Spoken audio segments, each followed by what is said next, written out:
I'm Aaron Rucker, 34, a Marine Corps veteran who disappeared from my family's toxic orbit 3 years ago. After serving 2 tours overseas, I came home to discover my own family had written me off as dead, not metaphorically, but literally. They'd already divided my inheritance, sold my childhood belongings, and were throwing a celebration party in my honor. The guest list, everyone except me. When I walked through that front door, with 20 of my Marine brothers behind me, the champagne glasses shattered on the floor. My mother's face went white. My sister dropped the cake she'd bought to celebrate my passing. But what I discovered in those next few minutes about the lies they'd told, the money they'd stolen, and the lengths they'd gone to erase me, changed everything forever. The betrayal cut deeper than any enemy fire I'd faced overseas. But they'd forgotten one crucial thing about Marines. We never leave a brother behind. And we never surrender without a fight. If you've ever felt erased by the people who should love you most, this story is for you. Let me take you back to where this all began 3 years ago when I returned from my second deployment in Afghanistan. I was clutching my discharge papers in one hand and my duffel bag in the other, expecting something that resembled a welcome home. What I got instead was a family dinner that felt more like a funeral. My parents sat at opposite ends of the dining room table, the same mahogany one, where we'd shared countless meals growing up. But now there was a coldness in the air that had nothing to do with the February weather outside. My sister Rebecca was there too, scrolling through her phone while picking at her salad, barely acknowledging my presence. "So," my father said, cutting into his steak with unnecessary force, "what's the plan now, Aaron?" The question hung in the air like smoke. Not, "How was your service?" or "We're glad you're safe." Just the plan as if my 2 tours of duty were merely an extended vacation that had inconvenienced their lives. "I thought I'd stay here for a while," I said, setting down my fork. "Figure things out. Maybe use my GI benefits for college." Rebecca looked up from her phone for the first time that evening. "Stay here? For how long?" My mother's fork clinked against her plate. "Aaron, honey, we've been talking, and we think it might be better if you found your own place. You know, start fresh. Start fresh." The words stung more than they should have. I'd just spent 18 months in a war zone, watching good men die, carrying their memories home with me. And my own family wanted me to start fresh somewhere else. "See," I said quietly. "And where exactly am I supposed to go? I just got back." "There are programs," my father said, not meeting my eyes. "Veterans assistance. Temporary housing. You're a grown man, Aaron. You can't just move back into your childhood bedroom." But Rebecca had done exactly that. At 29, she was still living at home, working part-time at a boutique downtown while pursuing what she called her artistic endeavors, photography sessions that never seemed to lead anywhere but always required financial support from our parents. The double standard wasn't lost on me, but I kept my mouth shut. I'd learned in the Marines that sometimes tactical retreat was the best option. Over the following weeks, the hints became demands. My mother would leave apartment listings on my nightstand. My father started charging me rent, something he'd never done with Rebecca. Every conversation felt like a negotiation for my right to exist in the space where I'd grown up. The final straw came on a Sunday morning in March. I was drinking coffee in the kitchen when I overheard Rebecca on the phone in the living room. "No, he's still here," she was saying to someone. "It's so awkward. Like, we've all moved on, you know. It's weird having him around. Acting like nothing's changed." Acting like nothing's changed. I'd changed plenty. I'd seen combat, lost friends, learned what real brotherhood looked like. But to them, I was still the family disappointment who'd chosen the military instead of college. The son who didn't fit their suburban expectations. That afternoon, I packed my duffel bag again. I didn't say goodbye, just left a note on the kitchen counter thanking them for their hospitality and promising to stay in touch. I took only what was mine, my discharge papers, some clothes, and the key to the front door that I'd carried through to deployments like a talisman. I drove west until I hit Colorado, where I found work at a veterans support organization in Denver. For 3 years, I built a new life. I had my own apartment, good friends who understood what I'd been through, and meaningful work helping other veterans transition to civilian life. I thought about calling home sometimes, especially on holidays. But every time I reached for the phone, I remembered that dinner table, the coldness in their voices, the way they'd made me feel like an intruder in my own family. So I didn't call. And apparently, neither did they. The email arrived on a Tuesday morning in October, buried between spam messages and work correspondence. The subject line made my coffee go cold. About your family's party this weekend. I almost deleted it, assuming it was some kind of scam.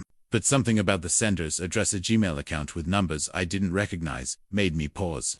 The message was brief, written by someone who clearly didn't want their identity known. Aaron, I hope this reaches you. I don't know if you're aware, but your family is throwing a party this Saturday. They're calling it a celebration of life. I thought you should know. A concerned neighbor. My hands were shaking as I read it twice, then 3 times. A celebration of life. Those were the words people used for memorial services, for honoring the dead. But I was very much alive. Sitting in my Denver apartment with my morning coffee and yesterday's newspaper spread across the kitchen table, I immediately opened Facebook. Something I rarely did anymore. I'd deactivated my account years ago, tired of seeing other people's highlight reels, while I was struggling to adjust to civilian life. But I still had access to it, and I knew how to find my family's profiles. My sister Rebecca's page loaded first. There it was, pinned to the top of her timeline. Join us this Saturday as we celebrate Aaron's life and the impact he had on all of us. Food, drinks, and sharing memories. 2 p.m. at Mom and Dad's. The post had dozens of likes and comments. I scrolled through them, my stomach churning with each response. So sorry for your loss, Rebecca. Aaron was such a good guy. Sending love to your family during this difficult time. Gone too soon. What a tragedy. My Aunt Linda had commented. I wish I could be there. Aaron would have loved seeing everyone together like this. I stared at the screen, reading and rereading every word. They weren't just having a party, they were having a memorial service. For me, while I was alive, I clicked over to my mother's profile. She'd shared Rebecca's post with her own message. Our Aaron may be gone, but his spirit lives on in the memories we share. Please join us as we honor his life and service to our country. Gone. They were telling people I was gone. I grabbed my phone and called the number. I still had memorized after all these years. It rang once, twice, 3 times before going to voicemail. My mother's voice, cheerful and bright. Hi, you've reached Linda Rucker. I'm not able to take your call right now, but please leave a message and I'll get back to you soon. After the beep, I found my voice. Mom, it's Aaron. I'm alive. In case you were wondering, I just saw the Facebook post about the party. Call me back. I hung up and immediately tried my father's cell phone. Same result, straight to voicemail. Then Rebecca's number. Nothing. For the next hour, I sat at my kitchen table, staring at that printed email and trying to make sense of what I was seeing. How do you mourn someone who isn't dead? How do you throw a celebration of life for a person who's living his life 3 states away? The rational part of my brain tried to find explanations. Maybe they thought I was dead 3 years without contact could lead to assumptions. Maybe they'd tried to find me and couldn't. Maybe this was their way of processing their grief over our estrangement. But the more I thought about it, the less sense it made. If they genuinely believed I was dead, wouldn't there have been official channels? Police reports.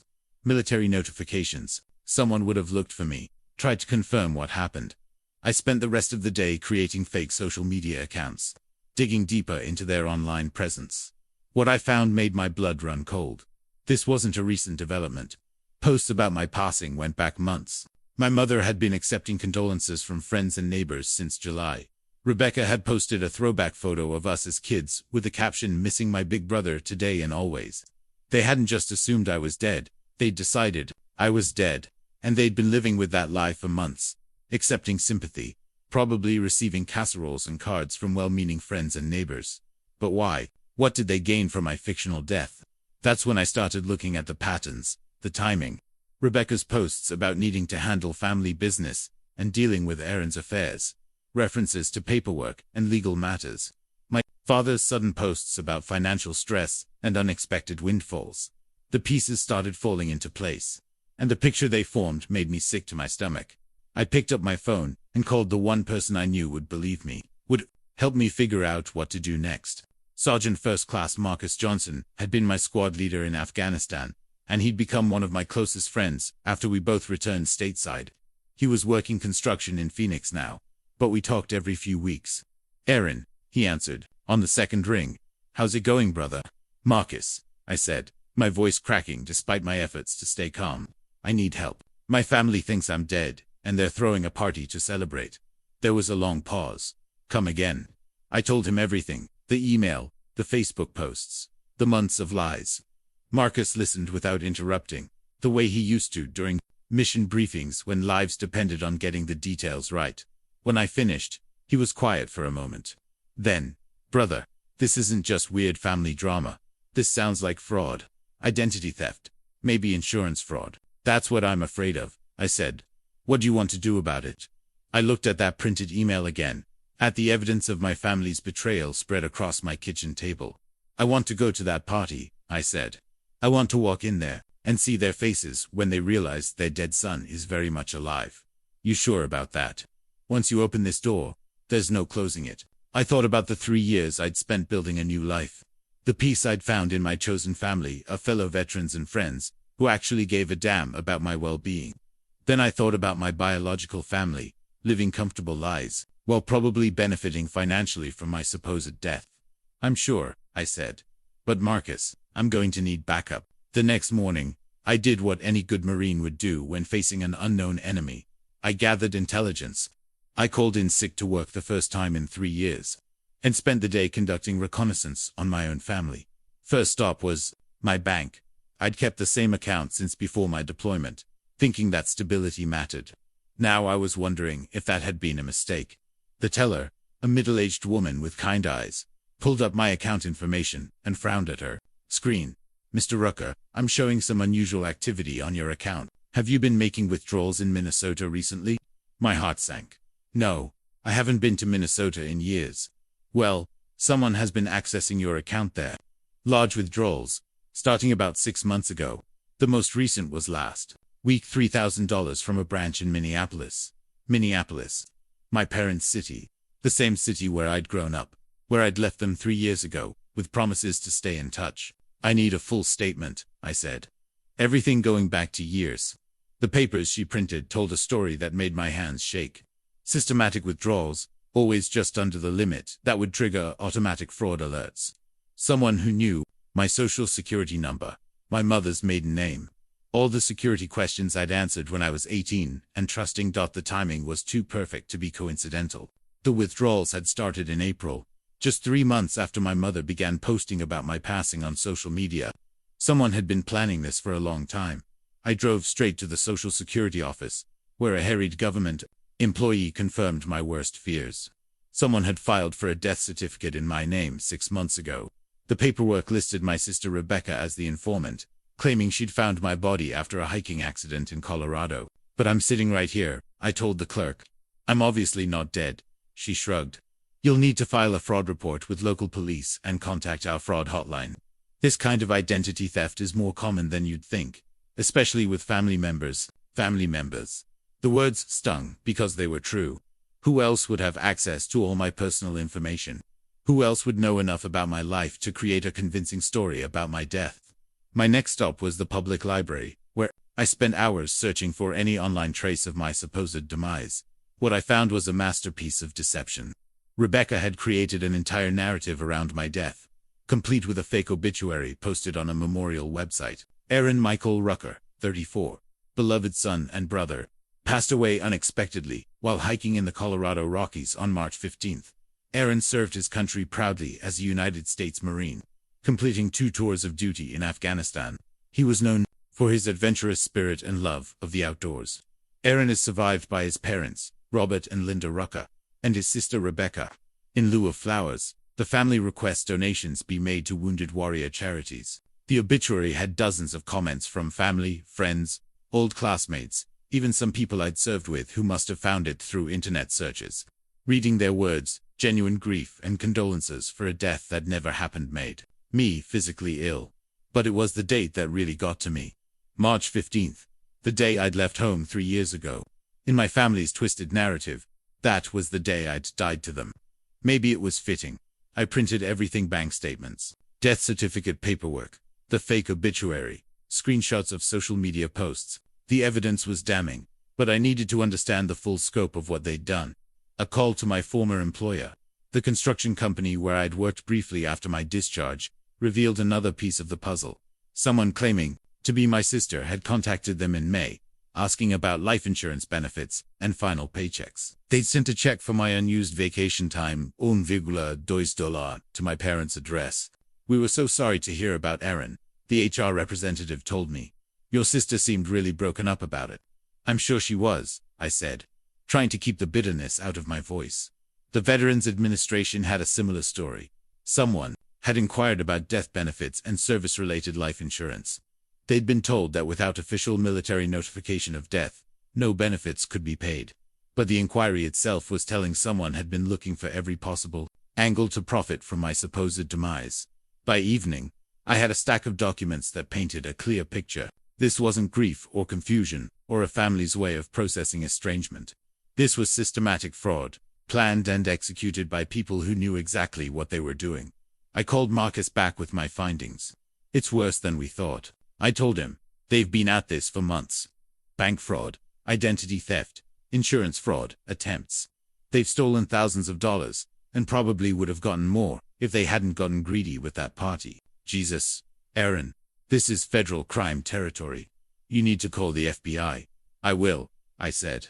But first, I want to see that party. I want to look them in the eye when they realize their cash cow isn't as dead as they thought. How many people do you need? I thought about it. 20 Marines showing up to a suburban memorial service would send a message that couldn't be ignored. It would also ensure that my family couldn't spin this as a misunderstanding or try to gaslight me about what they'd done. 20 should do it, I said. Can you make some calls? Already on it, brother. We'll be there. As I hung up the phone, I looked at all the evidence spread across my kitchen table. Bank statements showing theft, death certificates that were lies, social media posts full of fake grief. 3 years of my family living comfortably on the fiction of my death while I built a real life somewhere else. Tomorrow was Thursday. The party was Saturday afternoon. I had 48 hours to prepare for a confrontation that would either bring justice or destroy what was left of my family forever. Looking at the evidence in front of me, I realized it might be both. Marcus worked his magic faster than I'd expected. By Thursday evening, my phone was buzzing with calls and texts from Marines I hadn't heard from in months, some in years. Word traveled quickly through our network. One of our own needed help, and that was all they needed to hear. The first call came from Rodriguez, who I'd served with in Helmand Province. Heard you're having some family trouble, Rucker. I'm in Kansas City 6 hours out. When do you need me? Then Jenkins from Texas. This is some messed up shit, brother. But don't worry, we've got your 6. Williams called from Nevada. Been looking for an excuse to visit Colorado anyway. This seems like as good a reason as any. By Friday morning, I had commitments from 23 Marines, scattered across 7 states. They were driving through the night, taking time off work, making arrangements for childcare and pets and all the complications of civilian life, just to stand beside a brother who needed them. I met Marcus at a truck stop outside Denver Friday night. He'd driven straight through from Phoenix, arriving with coffee-stained maps and the same determined expression he'd worn during mission briefings in Afghanistan. Okay, he said, spreading a hand-drawn diagram across the hood of his pickup truck. I've been thinking about this tactically. Your parents' house, split-level ranch, big front window facing the street, driveway on the right side. I nodded. He'd never been to my childhood home, but he'd done his homework.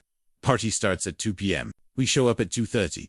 Give them time to get comfortable. Let their guard down. 20 men, full dress uniform, if they have it. Casual civilian clothes if they don't. No weapons, no aggression. But we make it clear we're not there for small talk. And then you walk in first, and we follow. Let them see you're alive. Let them see you've got backup, and watch how they react. Their response will tell us everything we need to know about whether this was malicious fraud or just really stupid grief. Other Marines started arriving throughout the night. Some I recognized immediately, faces that had been etched in my memory during long nights on watch in Afghanistan. Others had changed more than I expected, bearing the marks of civilian life. Marriages, kids, jobs that paid the bills but didn't feed the soul the way military service had. But when they looked at me, I saw the same thing in every set of eyes. Loyalty, brotherhood, the understanding that you don't abandon family, even when family abandons you. We gathered at a 24-hour diner on the outskirts of town, filling 3 tables in the back corner. The waitress, a tired-looking woman in her 50s, kept refilling our coffee cups and pretending not to eavesdrop as we planned our operation. Johnson, had driven up from Oklahoma with his wife's blessing and a cooler full of sandwiches.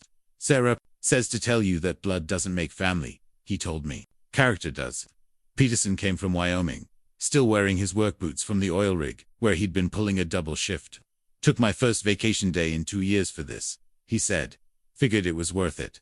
Each story was different, but the theme was the same. These men had built lives after the military, found their places in a civilian world that didn't always understand them.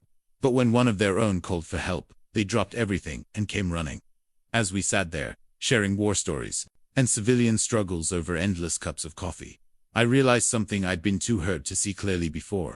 I'd thought losing my biological family meant I was alone. But I'd never been alone. I'd had brothers all along. I just hadn't known I needed to call on them. So what's the endgame here? Asked Martinez, a quiet guy who'd been our unit's medic in Afghanistan. We show up, make a scene, then what? Then we see what they do, I said. If this really was just a misunderstanding, if they genuinely thought I was dead and were grieving in their own weird way, then we figure out how to move forward. But if this was deliberate fraud, then we make sure they face consequences. Marcus finished. Legal consequences. This isn't about revenge, it's about justice. Thompson, who'd been scrolling through his phone, looked up suddenly. Hey, Aaron, you need to see this. He showed me his screen. My sister Rebecca's Facebook page. She'd posted a new update an hour ago, getting everything ready for tomorrow. Aaron would have loved seeing all his friends together like this. It's going to be emotional, but healing too. Thank you all for the love and support during this difficult time. The post had already gotten dozens of reactions and comments. People were planning to attend my memorial service, bringing food and flowers and condolences for a death that never happened. Jesus, I whispered. They're really going through with it. Good, said Marcus grimly. Makes what we're doing tomorrow even more necessary. We spent another hour going over the plan, making sure everyone understood their role. No confrontations with guests who didn't know the truth. No disruptions of what innocent people believed was a genuine memorial service. Our target was my family, not the well-meaning friends and neighbors who'd been deceived along with everyone else. As we prepared to leave, each Marine came up to me individually.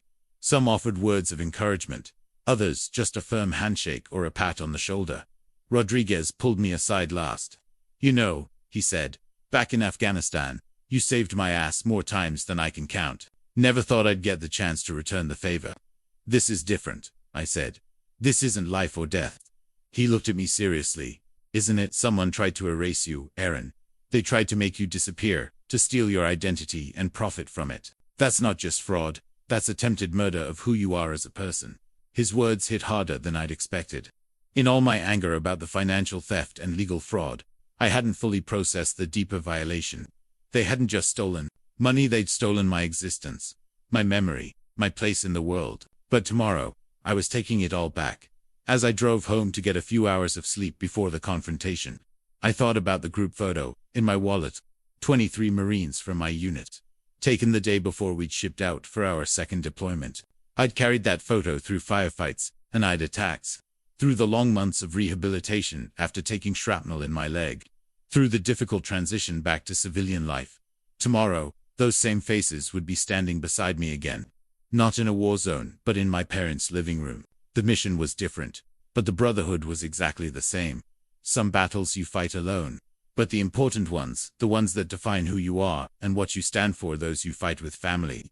Real family. Saturday morning came too early and not soon enough. I'd managed maybe 3 hours of sleep, my mind racing through memories I'd tried to bury for years. Sitting in my hotel room, staring at that childhood photo I'd carried through to deployments, I found myself remembering things I'd convinced myself didn't matter anymore. The photo was from Christmas morning when I was 12 and Rebecca was 8. We're both grinning at the camera, surrounded by wrapping paper and new toys.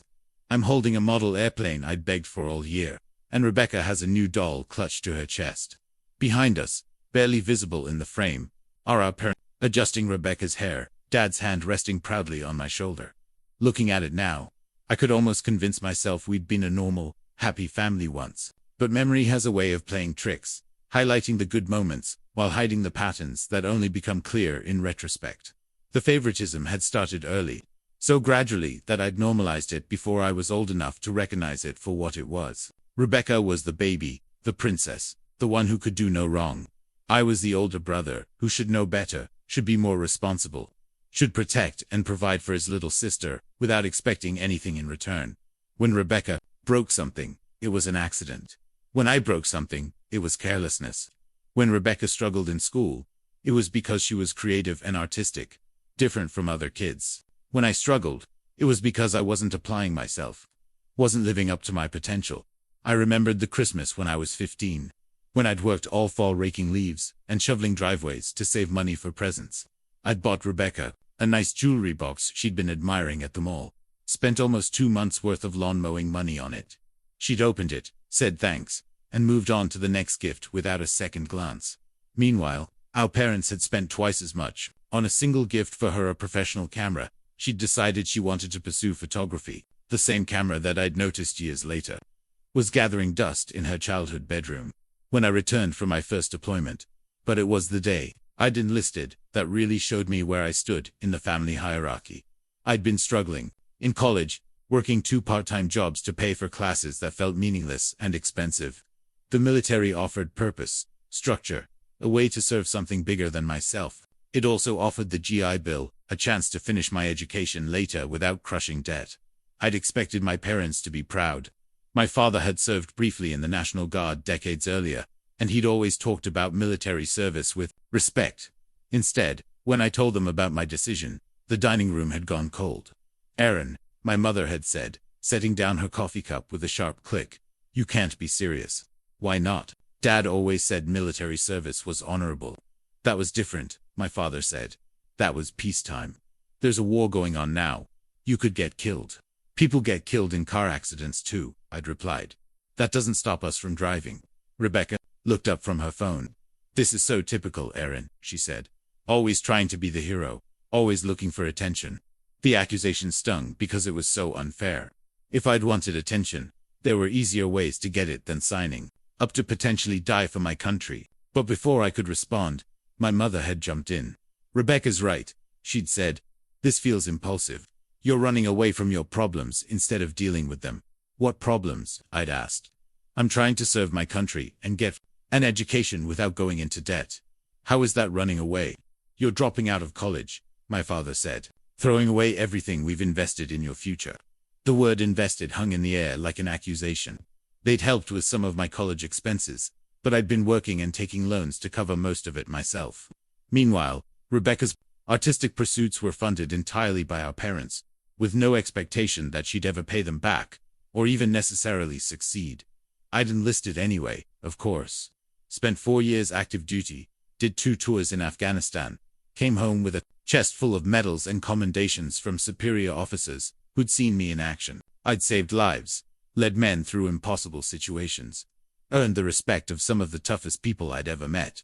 But when I'd walked through that front door 3 years ago, the first thing my father had said was, "So, what's the plan now?" As if my military service had been an extended phase I needed to grow out of, rather than something that had made me into the man I'd become.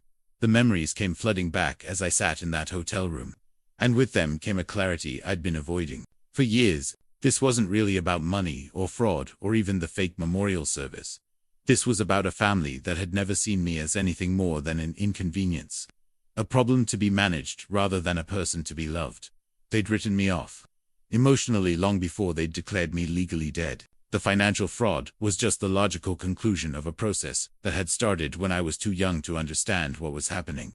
I thought about all the times I'd made excuses for them over the years. They're just worried about my safety. They don't understand military culture. They're processing their own fears about losing me. But the truth was simpler and more painful. They'd never valued me enough to try to understand. When I'd chosen a path that didn't align with their expectations, they'd decided I was lost to them. And when I'd physically left their house 3 years ago, they'd found a way to make that loss profitable. My phone buzzed with a text from Marcus. "We're all in position, 23 Marines ready to roll. You good?" I looked at that childhood photo one more time, then slipped it back into my wallet. The little boy in that picture had believed his family loved him unconditionally. The man I'd become was about to find out what their love was actually worth. "I'm good," I texted back. "Let's go crash a party." Before heading to the confrontation, I made one final stop that I'd been putting off all week.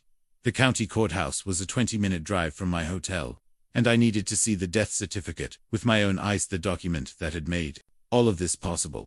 The clerk in the Vital Records office was an elderly woman with kind eyes and efficient movements. When I explained what I needed, she gave me a look that was part concern, part professional curiosity. "You want a copy of your own death certificate?" she asked. "It's complicated," I said, sliding my driver's license and military ID across the counter.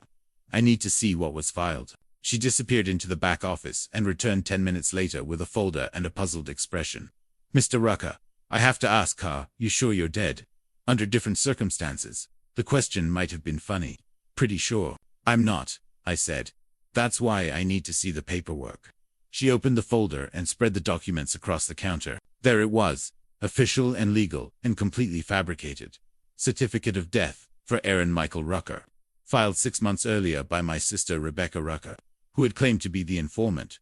But it was the details that made my blood run cold. According to the document, I had died on March 15th, the exact date. I'd left home 3 years ago from injuries sustained in a hiking accident in Colorado. The place of death was listed as Rocky Mountain National Park. Rebecca had provided my social security number, my date of birth, my military service information, even my mother's maiden name. Every detail was accurate except for the central fact: I wasn't dead. "This is incredibly detailed," I said, studying the paperwork. My sister knew my social security number, my military service dates, even where I was stationed. The clerk nodded grimly.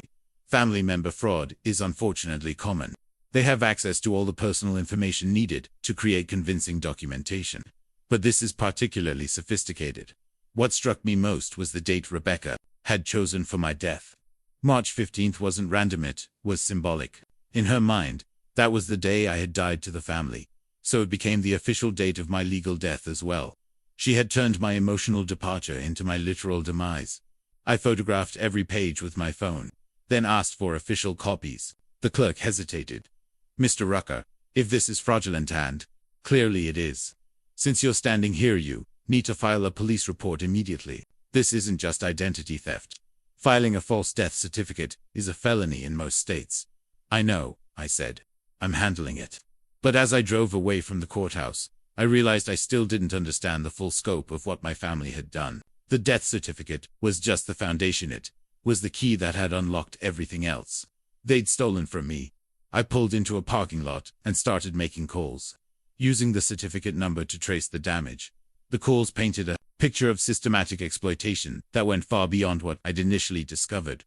The Social Security Administration confirmed that death benefits had been inquired about using my certificate. The Department of Veterans Affairs had received similar queries. Someone had been methodically checking every possible source of posthumous benefits, exploring every angle to profit from my fictional death. But it was the insurance company call that revealed the true scope of the betrayal. "Mr. Rucker," the representative said after I explained the situation, "I'm showing that we paid out a life insurance claim on your policy 8 weeks ago. The beneficiary was listed as Rebecca Rucker, and she provided all the necessary documentation, including your certified death certificate." My hands were shaking as I gripped the phone. How much the policy was for $50,000. The check was mailed to an address in Minneapolis. $50,000. Money I'd forgotten I even had. A policy I'd taken out during my first deployment and never updated. Rebecca had been listed as my beneficiary because, at the time, she was the only family I had. Back then, I'd trusted her with my life literally. "I need that claim investigated immediately," I said. "I'm very much alive. Sir, if this is fraud, you need to contact local law enforcement and our fraud department right away. We'll freeze any additional claims. But the money that's already been paid out has likely been spent." I hung up and sat in my car, staring at the death certificate in my hands. The document was more than just paperwork. It was a murder weapon. My family had used it to kill me legally, financially, and socially, while keeping me physically alive and unaware. The systematic nature of it was what shocked me most. This wasn't a panicked decision made in desperation. Rebecca had filed the death certificate 6 months ago, then methodically worked through every possible benefit and asset she could claim. The memorial service wasn't grief, was a celebration of a successful heist. My phone buzzed with a text from Marcus. 30 minutes out. "You ready for this?" I looked at the death certificate one more time. This legal document that had transformed me from a living son into a profitable corpse. In 30 minutes, I would walk into my childhood home and confront the people who had committed the ultimate betrayal. They had buried me alive for money. But first, I needed to make one more call. FBI fraud hotline, the voice answered. My name is Aaron Rucker, I said.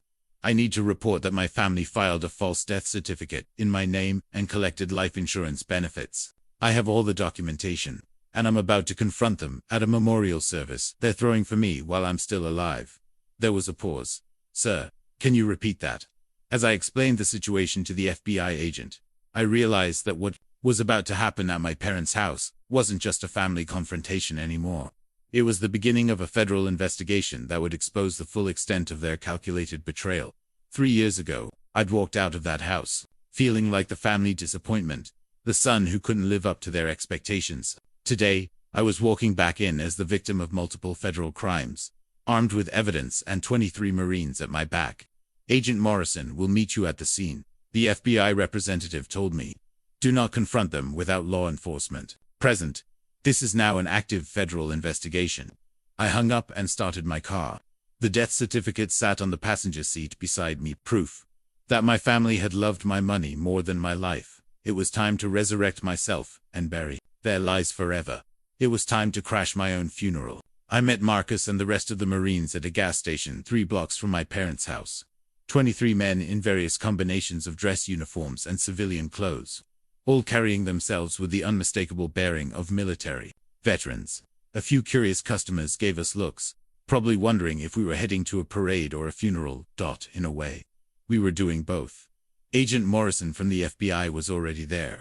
A serious woman in her 40s with sharp eyes and a nonsense demeanor. She introduced herself to our group and laid out the ground rules. This is now a federal investigation, she said. Identity theft, mail fraud, wire fraud, insurance fraud. We're looking at multiple felonies. I need you all to understand that anything said or done in there is potential evidence. She handed me a small recording device. Colorado is a one-party consent state for recording conversations. This will capture everything that's said. Do not confront them about the crimes directly, let them talk. Often, people in these situations will incriminate themselves if you give them the opportunity. Marcus studied the tactical situation like he was planning a mission. Aaron, you go in first, alone. Give them a few minutes to react. Let the shock wear off. Then we follow. The goal is to be witnesses, not participants. Rodriguez had been doing reconnaissance from his car. There are about 30 people there already, he reported. Cars parked up and down the street. Looks like a typical suburban gathering, except for the flowers and the memorial setup visible through the front window. I could see it from where we stood. My parents' living room window, decorated with what looked like poster boards covered in photographs. My memorial display, created by people who had decided I was more valuable to them dead than alive. Agent Morrison checked her watch. It's 2:45. The party's been going for 45 minutes. People are settled in, comfortable. That's when their guard is down. I pulled out the printed invitation I'd found on Rebecca's Facebook page, a cheerful graphic with my military photo and the words celebrating Aaron's life in elegant script. The cognitive dissonance was staggering. My own sister had designed this invitation, chosen the photo, picked the font. She'd put thought and care into planning my memorial service while I was alive and well 3 states away. You sure you're ready for this? Asked Thompson, the medic who'd patched me up after I'd taken shrapnel in Afghanistan. This is going to get ugly fast. I thought about the $50,000, the fake death certificate, the months of systematic fraud. I thought about all the people inside my parents' house who believed they were honoring a dead Marine, who had brought flowers in casseroles and condolences for a fiction. I'm ready, I said. We walked the 3 blocks in formation, not military precision, but close. Enough that anyone watching would know we moved together, thought together, had each other's backs. I could feel the weight of their presence behind me, the knowledge that I wasn't facing this alone. The closer we got to my childhood home, the more surreal it became. There were cars I recognized, my Aunt Linda's blue Honda, our old neighbor, Mr. Peterson's pickup truck, vehicles belonging to people who had known me since I was a child, people who believed they were paying their respects to my memory. I could hear voices and laughter coming from the backyard. Someone was playing music, not funeral music, but the kind of classic rock my father had always loved. It sounded more like a barbecue than a memorial service. There, Marcus pointed to a white sedan parked across the street. That's Agent Morrison's backup team. They'll move in once we're inside, and the situation is secured. I stopped at the edge of my parents' driveway and looked at the house where I'd grown up. The same red brick, the same white shutters, the same oak tree in the front yard where I'd built a treehouse when I was 10. Nothing had changed on the outside. But everything I thought I knew about the people inside had been a lie. Agent Morris's voice crackled through the small earpiece she'd given me. We're in position. Remember, let them talk. People in shock often confess to things they wouldn't normally admit. I reached into my pocket and touched the death certificate, the tangible proof of their betrayal. Then I pulled out my old house. Kitha one I'd carried through 2 deployments. Through 3 years of exile. Through every moment when I'd wondered if I'd ever come home again. The key still fit. I turned to my Marines one last time. Give me 5 minutes, I said. Then come in. Marcus nodded. We'll be right behind you, brother. I walked up the driveway, past the cars of people who thought they were mourning me, past the flower arrangements someone had placed by the front door. I could see through the living room window, now the memorial display Rodriguez had spotted. From the street, poster boards covered in photographs of me at various ages, from childhood through my military service. A guest book where people had been signing their names and writing condolences on my own wake. Complete with visitors paying their respects to my grieving family. I slipped the key into the lock, turned it slowly, and opened the door to confront the people who had tried to erase me from existence. The recording device in my pocket was already running. The sound of the front door opening caused a brief lull in conversation from the living room. I heard my mother's voice calling out, "Come in, we're so glad you could make it." I stepped into the foyer, and the first thing I saw was my own face, staring back at me from a dozen different photographs arranged on easels around the room. Baby pictures, school photos, my military portrait from basic training, action shots from Afghanistan that I'd never seen before. Someone had somehow gotten copies of my service photos. But it was the centerpiece that stopped me cold. A large poster board titled Aaron's Journey, with pictures arranged chronologically from birth to my last known photograph. At the bottom, in elegant script, someone had written, "A life well lived, a service well served, a man well loved." I was reading my own eulogy while standing in my parents' living room. "Aaron," the voice came from behind me, shocked and barely above a whisper. I turned to see Mrs. Chen, our next-door neighbor from when I was growing up. She was holding a plate of cookies and staring at me like she'd seen a ghost. Which, from her perspective, she had. "Hello, Mrs. Chen," I said gently. "It's good to see you." The plate of cookies slipped from her hands and shattered on the hardwood floor. The crash echoed through the house, causing conversations in other rooms to stop abruptly. "But you're," she stammered, looking back and forth between me and my memorial display. "Rebecca said you were ... dead," I finished. "Yes, I heard about that." Footsteps came running from the kitchen. My sister Rebecca appeared in the doorway, and the color drained from her face so quickly I thought she might faint. She was wearing a black dress funeral attire for her living brother and clutching a tissue in her hand. "Aaron," she breathed, and I could hear the calculation already starting in her voice. How to explain this? How to make this make sense? More people were gathering now, drawn by Mrs. Chen's dropped cookies and Rebecca's shocked exclamation. Faces I recognized from childhood, family friends who had come to pay their respects to my memory. The confusion in their eyes was heartbreaking. These were good people who had been lied to, who had come here out of genuine affection for someone they believed was dead. "Surprise," I said, looking directly at Rebecca. "I know this is unexpected. I hear you've been telling people I died." She opened her mouth, then closed it, then opened it again, like a fish gasping for air. "Aaron," we thought. "You've been gone for 3 years, and when we couldn't find you, did you look?" I asked. "Did you call the police and file a missing person report? Did you contact the Veterans Administration to see if I was using my benefits? Did you try to find me at all before declaring me dead?" The silence that followed was answer enough. My mother appeared from the kitchen, wiping her hands on a dish towel. When she saw me, she froze mid-step. The dish towel fell to the floor. "Aaron," she whispered. "Oh my God, Aaron." For a moment, I saw something that might have been genuine relief in her eyes, but it was quickly replaced by something else: panic, calculation, the look of someone trying to figure out how much trouble they were in. "Mom," I said, "I have to say, this is quite a party you've thrown. I'm touched by all the effort that went into it." I gestured to the memorial displays, the flowers, the guest book where people had been writing condolences to my grieving family. Must have taken a lot of planning. How long have you been telling people I was dead? Aaron, please. Rebecca stepped forward, her voice taking on a pleading tone. You don't understand. After you left, after you disappeared without a word, we were worried sick. We didn't know what happened to you. So you decided I was dead. We thought something terrible had happened. My mother joined in. You just vanished, Aaron. No calls, no letters, no contact for 3 years. What were we supposed to think? I pulled out my phone and showed them the call log. I called this house 6 days ago. The call went to voicemail, but I left a message saying I was alive and asking you to call me back.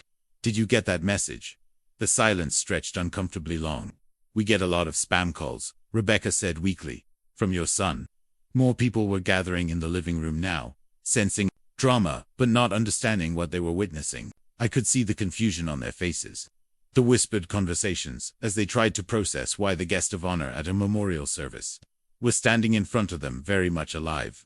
That's when my father appeared from the backyard, probably wondering why the conversations had died down. He was carrying a beer and wearing the kind of casual shirt he always wore to barbecues.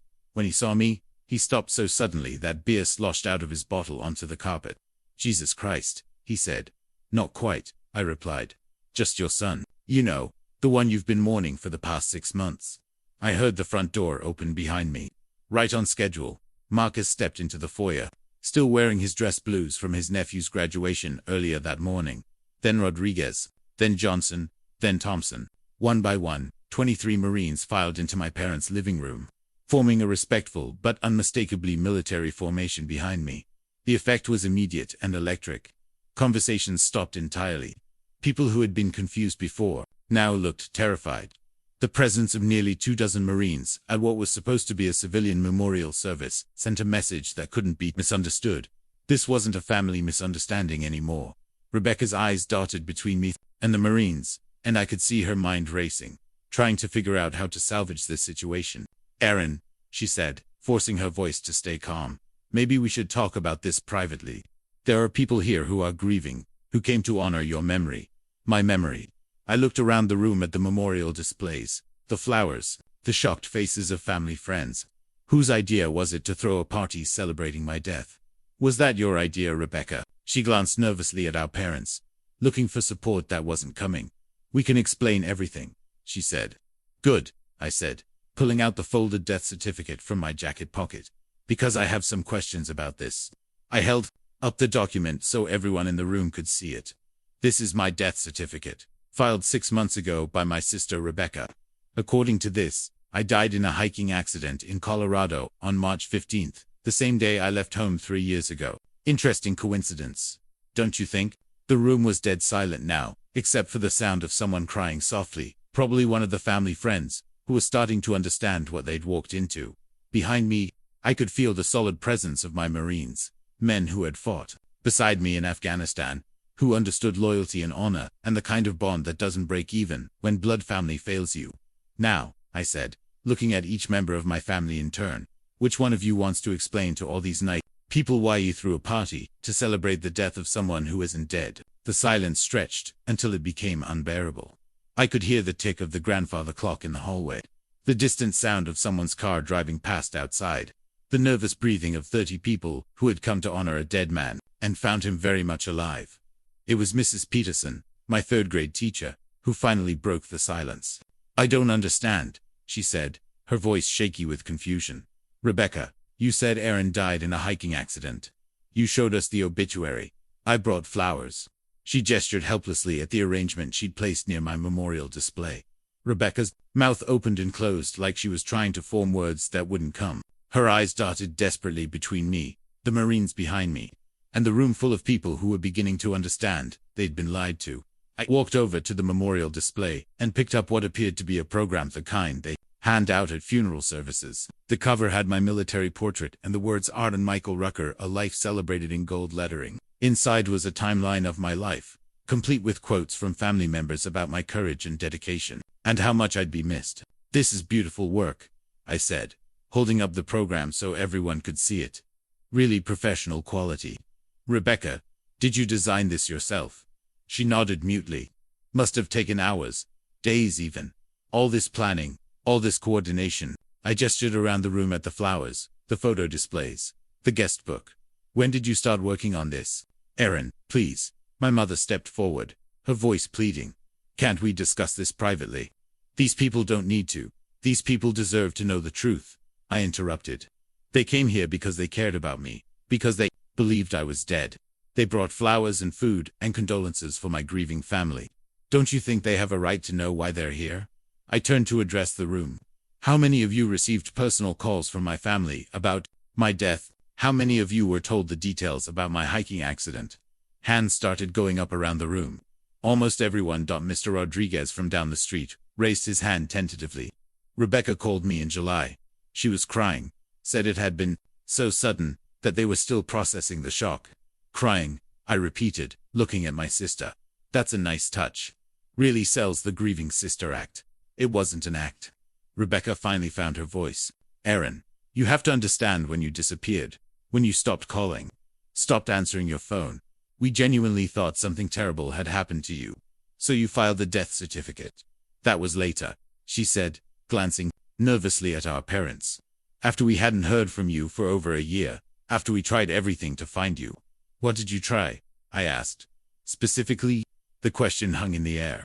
Rebecca looked to our parents for support, but they were both staring at the floor. We called your old job, she said weakly.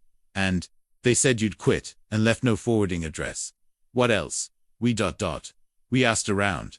Asked who? Your friends from high school. And they told you what? That they hadn't heard from you either.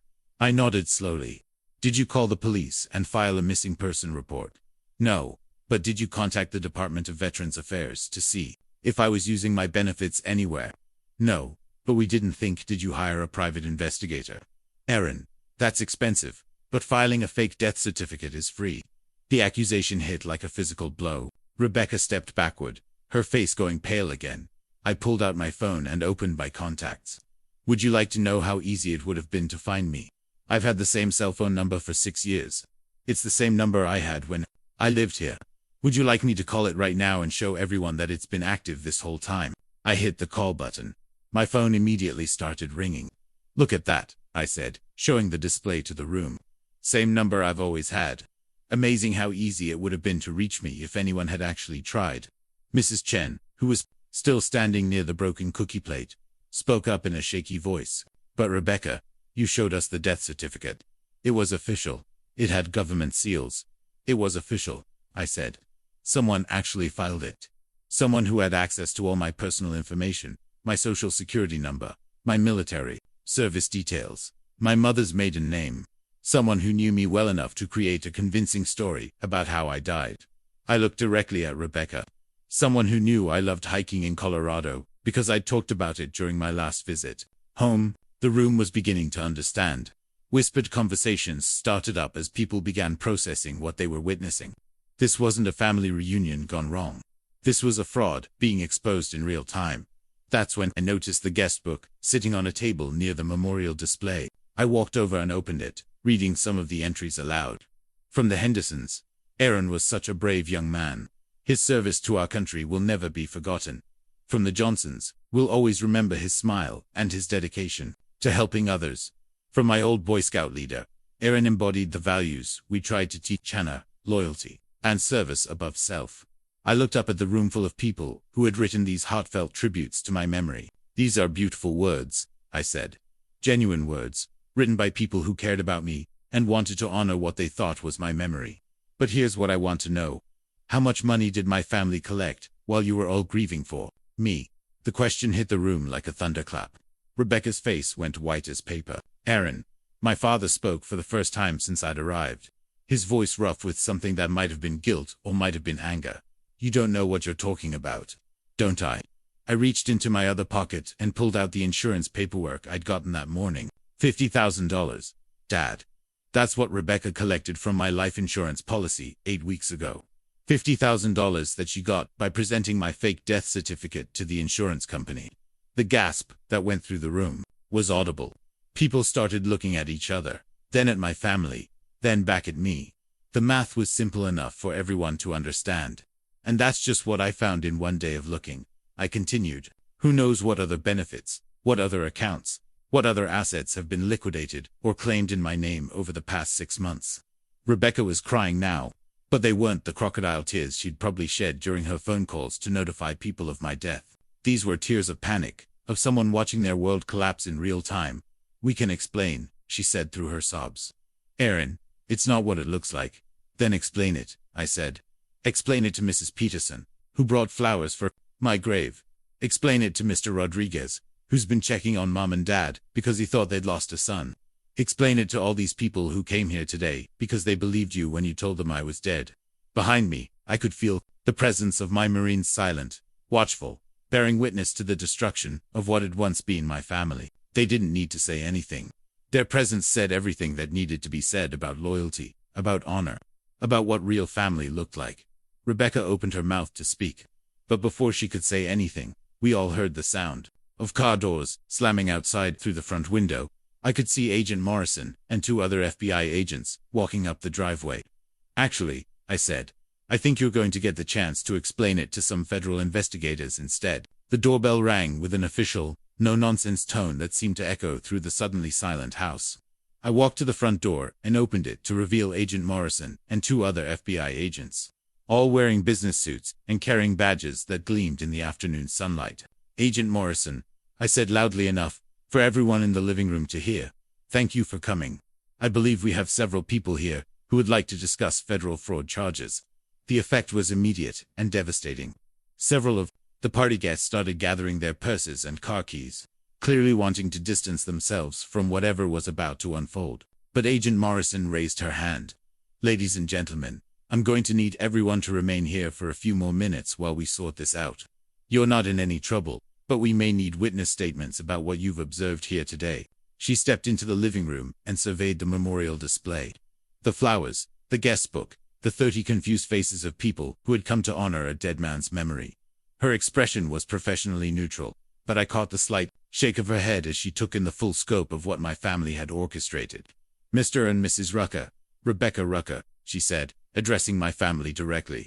"I'm Agent Morrison with the FBI. We're investigating reports of identity theft, mail fraud, wire fraud, and insurance fraud related to the false death certificate filed for Aaron Michael Rucker." My mother sank into her favorite armchair like her legs wouldn't support her anymore. My father's beer bottle slipped from his hand and shattered on the hardwood floor, joining Mrs. Chen's broken cookie plate. "Now," Agent Morrison continued, pulling out a digital recorder, "Mr. Rucker has provided us with substantial documentation of fraudulent activity conducted in his name over the past 6 months. Before we proceed with formal charges, does anyone here wish to make a statement?" The silence was deafening. I could hear the grandfather clock ticking, someone's nervous breathing, the distant sound of children playing in a neighbor's yard. Normal Saturday afternoon sounds that seemed surreal against the backdrop of federal agents investigating my family for fraud. Agent Morrison walked over to the memorial display and examined the photographs. "The timeline of my life. The guest book full of condolences. This is quite elaborate," she said. "How long did this take to organize?" Rebecca wiped her eyes with the tissue she'd been clutching. "A few weeks," she whispered. "And the death certificate was filed 6 months ago," I answered when Rebecca remained silent. "So, you've been maintaining this fiction for half a year," Agent Morrison said, "accepting condolences, organizing memorial services, while knowing the entire time that Mr. Rucker was alive." She turned to address the room. "For those of you who don't understand what's happening here, filing a false death certificate is a Class 4 felony in Colorado. Using that certificate to collect insurance benefits is mail fraud and wire fraud, both federal crimes carrying potential sentences of up to 20 years in federal prison." Mrs. Peterson, my old 3rd-grade teacher, raised her hand tentatively. "Agent Morrison, are you saying that Rebecca and her parents knew Aaron was alive this whole time?" "That's what we're here to determine," Agent Morrison replied. "But the evidence suggests that this was not a case of genuine belief that Mr. Rucker had died, but rather a deliberate fraud scheme." She pulled out a folder and began reading from it. "Bank records show systematic withdrawals from Mr. Rucker's accounts beginning in April, using personal information that only family members would have access to.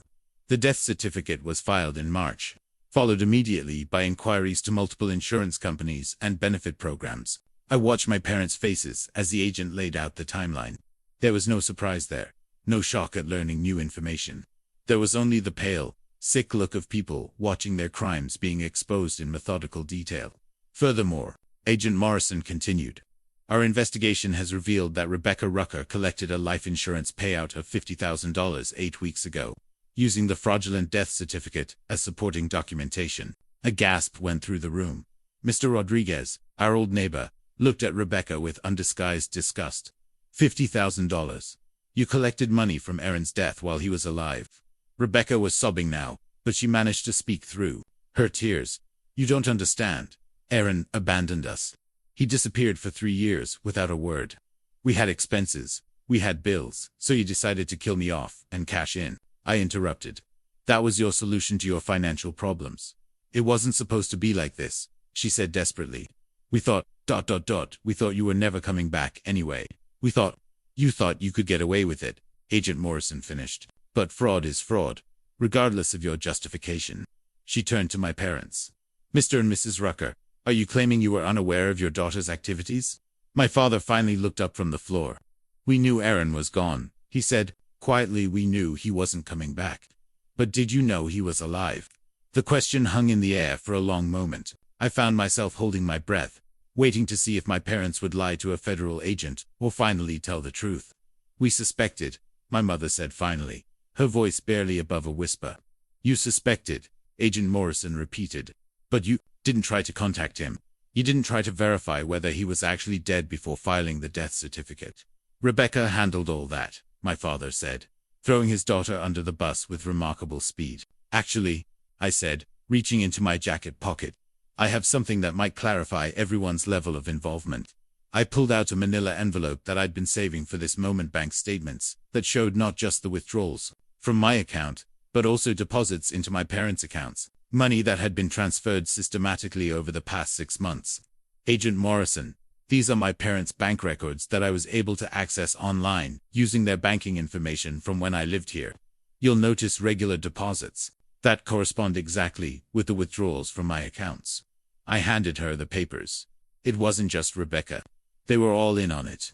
The agent reviewed the documents, her expression growing darker with each page. These show coordination between multiple bank accounts, systematic movement of funds, and timing that suggests premeditation. She looked up at my family.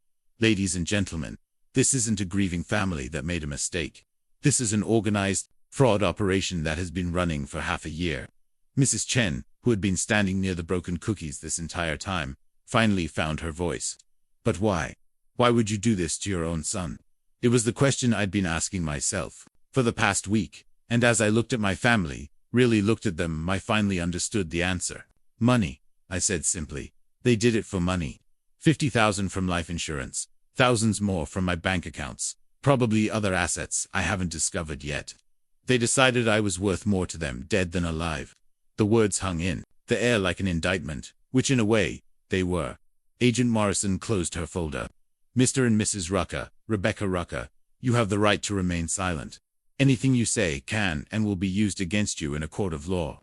As she began reading them their Miranda rights, I looked around the room at the people who had come to honor my memory. Their faces showed a mixture of shock, disgust, and pity, not for me, but for the family that had betrayed their own son and brother for money. Behind me, my Marine stood silent and solid, bearing witness to the collapse of the people who had given me life but never really loved me. In their presence, I felt something I hadn't expected. Peace. This wasn't the family reunion I'd imagined as a child, but it was the justice I'd earned as a man. As Agent Morrison finished reading the Miranda rights, Rebecca suddenly straightened up, wiping her tears with a determined gesture that I recognized from our childhood. It was the same look she'd get when she was about to launch into one of her elaborate explanations for why her failures were always someone else's fault. Wait, she said, her voice gaining strength. This isn't what it looks like. Aaron, you have to let me explain. Agent Morrison paused in her procedural recitation. Ms. Rucker, you have the right to an attorney. I know my rights. Rebecca interrupted. But Aaron is my brother. He deserves to hear the truth. I almost laughed at the irony. After 6 months of lies, fraud, and fake memorial services, she wanted to tell me the truth. Go ahead, I said. I'm listening. Rebecca took a shaky breath and looked around the room at the 30 faces watching her every move. Some of these people had known her since she was a child, had watched her grow up. had probably helped fund her various artistic endeavors over the years.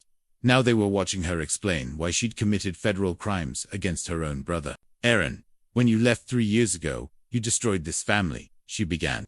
And I could already hear the manipulation starting. Mom cried for months. Dad started drinking more.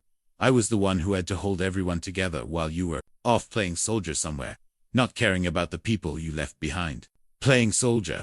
The words came out harder than I'd intended. Behind me, I heard one of my Marines, probably Rodriguez, make a sound of disgust. You know what I mean, Rebecca said quickly.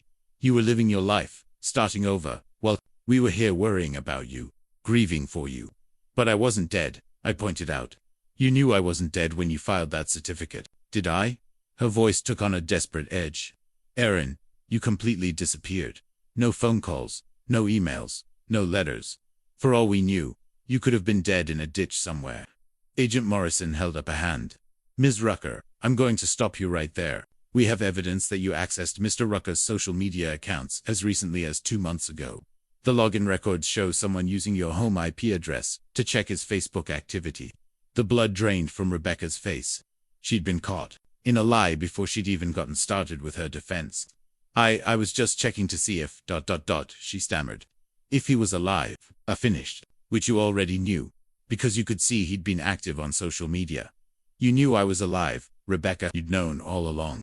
She looked desperately at our parents, seeking support that wasn't coming. Mom was still sitting in her chair, staring at the floor. Dad was standing with his arms crossed, already distancing himself from his daughter's choices. Okay, Rebecca said, her voice cracking. Okay, maybe I suspected you were alive. But Aaron, you have to understand we needed that money. The admission hit the room like a physical blow. Several people gasped audibly. Mrs. Peterson put her hand over her mouth in shock. You needed the money, I repeated slowly. So you decided to fake my death and collect insurance benefits. It wasn't supposed to hurt anyone, Rebecca said desperately. You were gone. You'd made it clear you didn't want to be part of this family anymore. The insurance money was just sitting there. It was sitting there in case I actually died, I interrupted. That's how life insurance works. Rebecca, it's not a savings account. You can raid whenever you feel like it. Agent Morrison was taking notes furiously. Every word out of Rebecca's mouth was a confession to federal crimes. But you weren't using it, Rebecca continued, as if that justified everything. You had a new life, a new job, probably new friends. You'd moved on. We were the ones stuck here, dealing with the aftermath of your abandonment. So you decided to cash in on my abandonment. We were struggling, she shouted, her composure finally cracking completely. Do you know what it's like to watch your parents worry about money every month? Do you know what it's like to see them stress about bills while you're off living your perfect new life?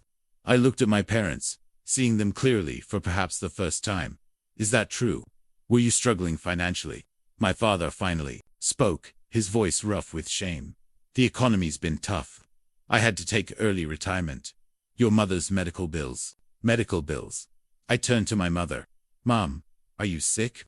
She nodded without looking up. Diabetes. It's been ... expensive. For a moment, I felt a flicker of the old guilt, the old responsibility. Maybe they really had been desperate. Maybe Rebecca's crime had been born of genuine need, rather than simple greed. Then Agent Morrison spoke up. Mr. Rucker, our financial investigation shows that your parents have substantial assets. 2 cars paid off, a house with significant equity, retirement accounts that haven't been touched. If they were struggling with medical bills, there were legal options available. She looked at Rebecca. This wasn't about desperation. This was about wanting easy money without having to make hard choices. Rebecca's face crumpled. You don't understand. None of you understand what it's been like living in Aaron's shadow. The perfect son who joined the military, who served his country, who everyone admired. Do you know what it's like to be the disappointment, the one who never measured up? The words hit closer to home than I wanted to admit. I remembered feeling exactly the same way, like the family disappointment, the one who couldn't meet their expectations. So you decided to kill me off? I asked, quietly. I decided to let you go, she said, tears streaming down her face. You were already gone, Aaron. You'd already chosen your new life over your family. I just... I just made it official. Agent Morrison cleared her throat.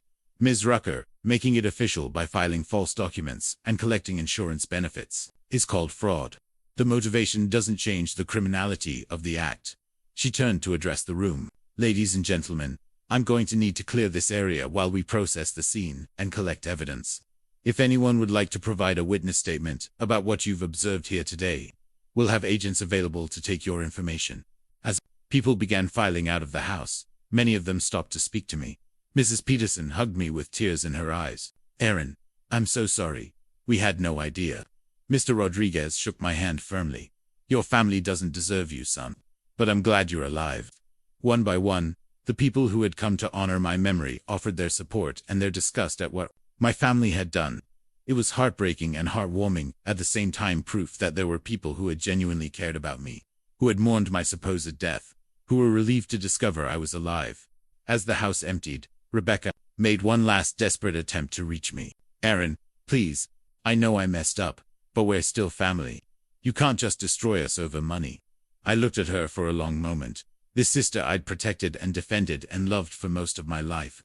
Rebecca, you destroyed this family the moment you decided I was worth more to you dead than alive. I didn't do this, you did. Behind me, my Marines remained at attention, a solid wall of brotherhood and loyalty that contrasted sharply with the chaos of my biological family's collapse. The difference between you and them, I said, gesturing to my Marines, is that they would die for me. You tried to profit from my death. Agent Morrison approached with handcuffs. Rebecca Rucker, you're under arrest for wire fraud, mail fraud, and identity theft. As the cuffs clicked into place around my sister's wrists, I felt something I hadn't expected. Not satisfaction, but profound sadness. This was the end of my family as I'd known it. The final severing of bonds that had been damaged for years. But it was also the beginning of something else, a life built on truth rather than lies, on chosen loyalty rather than blood obligation. As Rebecca was led away, she looked back at me one more time. I'm sorry, Aaron, I really am. I know you are, I said quietly. But sorry doesn't make it right.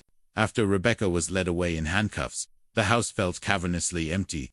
The party guests had gone home with their casseroles and flowers, probably calling friends and neighbors to share the shocking story of Aaron Rucker's resurrection.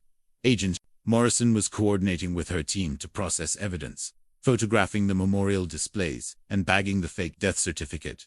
That left me alone with my parents for the first time in 3 years. They sat on opposite ends of the couch, like bookends, both staring at the floor, both looking older than I remembered. My mother's hair had gone completely gray, and my father's shoulders had the permanent stoop of a man carrying too much weight. So, I said, settling into the armchair across from them, how long have you known I was alive? The question hung in the air for a long moment. Agent Morrison had positioned herself nearby, digital recorder in hand, but she remained silent, letting family dynamics play out while documenting everything for the federal case. My father was the first to speak. We never thought you were dead, Aaron. The admission was quiet but clear. No more lies, no more pretending this had been a misunderstanding. Then why did you let Rebecca file the death certificate? My mother finally looked up, her eyes red-rimmed and exhausted. Because we were angry, she said simply. Because you disappeared on us. Because you walked out of this house 3 years ago and never looked back. So you decided to make it permanent. We decided to accept reality, my father said, his voice gaining some of its old stubbornness. You made it clear you didn't want to be part of this family anymore. Rebecca's paperwork just acknowledged what had already happened. I stared at them, trying to process the twisted logic that had allowed them to justify 6 months of fraud. Dad, there's a difference between estrangement and death. There's a difference between family conflict and federal crimes. Is there? My mother's voice carried a bitterness I'd never heard before. Aaron, you vanished from our lives completely. No phone calls, no letters, no Christmas cards. For all practical purposes, our son was dead. But you knew I wasn't actually dead. We knew you'd chosen to be dead to us, she said. Agent Morrison made a note in her pad. The distinction my mother was trying to draw between emotional death and legal death wouldn't matter in federal court. But it revealed something important about how my parents had rationalized their actions. Let me ask you something else, I said. Whose idea was it to access my bank accounts? My parents exchanged glances, the kind of quick, guilty look that married couples develop after decades together. That was Rebecca's idea too, my father said quickly. But you helped her do it, Agent Morrison interjected. Our investigation shows that withdrawals were made from multiple locations, using different ATMs and bank branches. That suggests coordination between multiple people. My mother's shoulders sagged. Rebecca didn't know all your security information. She needed help with some of the questions. So you helped her steal from me. We helped her access money that was just sitting there unused. My father corrected. Money from a son who had abandoned his family. The circular logic was staggering. In their minds, my decision to leave home after feeling unwelcome had justified not only declaring me dead, but also stealing from me systematically. How much? I asked. How much money did you take from my accounts? Another guilty glance between them. About 15,000, my mother whispered. Over 6 months. We only took what we needed, my father said defensively. Medical bills, house repairs, basic living expenses. Agent Morrison looked up from her notes. Mr. and Mrs. Rucker, need is not a defense for identity theft and bank fraud. You accessed accounts that didn't belong to you, using information obtained through your family relationship with the victim. Victim. My father's voice flared with sudden anger. He's not a victim. He walked out on us. He chose to disappear from our lives. But I didn't choose to have my death faked and my money stolen. I pointed out.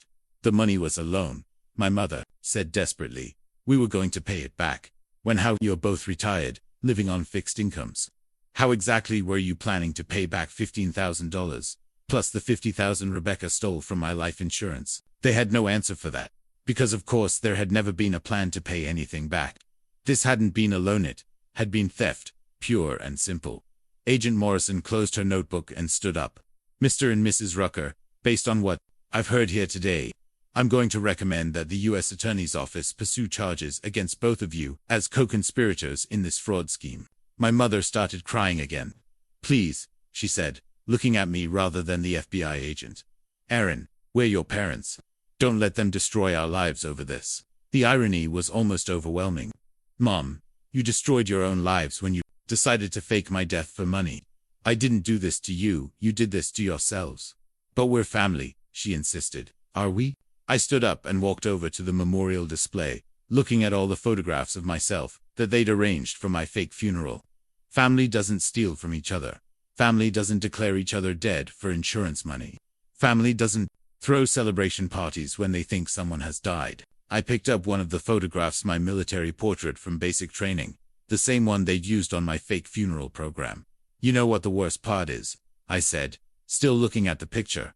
I would have helped you if you'd called me 3 years ago and said you were struggling with medical bills. If you'd swallowed your pride and asked for help, I would have sent money. I would have come home and figured out a solution together. I set the photograph back down. But instead, you decided it was easier to write me off as dead and steal from me than to have a conversation with your living son. My father's voice was thick with something that might have been regret. Aaron, we didn't know how to reach out. After everything that happened when you left. After the things that were said, ... What things? I asked. What things were said that were so terrible you couldn't pick up a phone for 3 years? He was quiet for a long moment. You said we'd never been a real family to you. You said you were better off without us. I tried to remember those final conversations, the anger and hurt that had driven me to leave. Had I said those things? Probably. I'd been 28 years old, fresh out of military service, feeling rejected and unwanted in my childhood home. Maybe I did say those things, I admitted. But Dad, people say hurtful things when they're angry. That doesn't mean you fake their death and steal their money. Agent Morrison cleared her throat. Mr. and Mrs. Rucker, I'm going to need you to come with me to the field office for formal questioning. You have the right to an attorney. Wait, my mother interrupted, standing up suddenly. Aaron, before they arrest us, I need you to know something. She walked over to a drawer in the side table and pulled out a manila envelope that looked thick with papers. We kept everything, she said, holding out the envelope. Every newspaper clipping about your military service. Every commendation. Every letter from your commanding officers. We were proud of you, Aaron. We've always been proud of you. I took the envelope with shaking hands. Inside were a year's worth of documents. I'd never seen newspaper articles about my unit's deployments. Copies of military awards I'd received. Letters of commendation from superior officers. Even printouts of news stories about veterans' issues that mentioned my service. You kept all this. Your father made scrapbooks, my mother said quietly. He showed them to everyone, the neighbors, people at church, anyone who would listen. He was so proud of his son, the Marine. I looked at my father, This man who had seemed so cold and distant when I'd returned from service.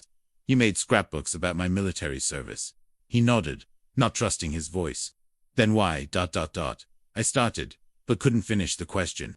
"Why did you make me feel so unwelcome? Why did you act like my service didn't matter? Why did you push me away if you were proud of me?" "Because we were scared," my mother said simply. "Because you came back different, and we didn't know how to talk to you. Because we were afraid of losing you to another deployment, another war, another life that didn't include us." The revelation hit me like a physical blow. All this time, I'd thought they were ashamed of my military service, disappointed in my choices. But they'd been afraid of losing me, afraid of not being enough to keep me home. "So you pushed me away first," I said quietly, "rather than risk me leaving on my own terms. You made me feel unwelcome, so I'd leave on yours." My father's voice cracked when he spoke. "We thought it would hurt less that way."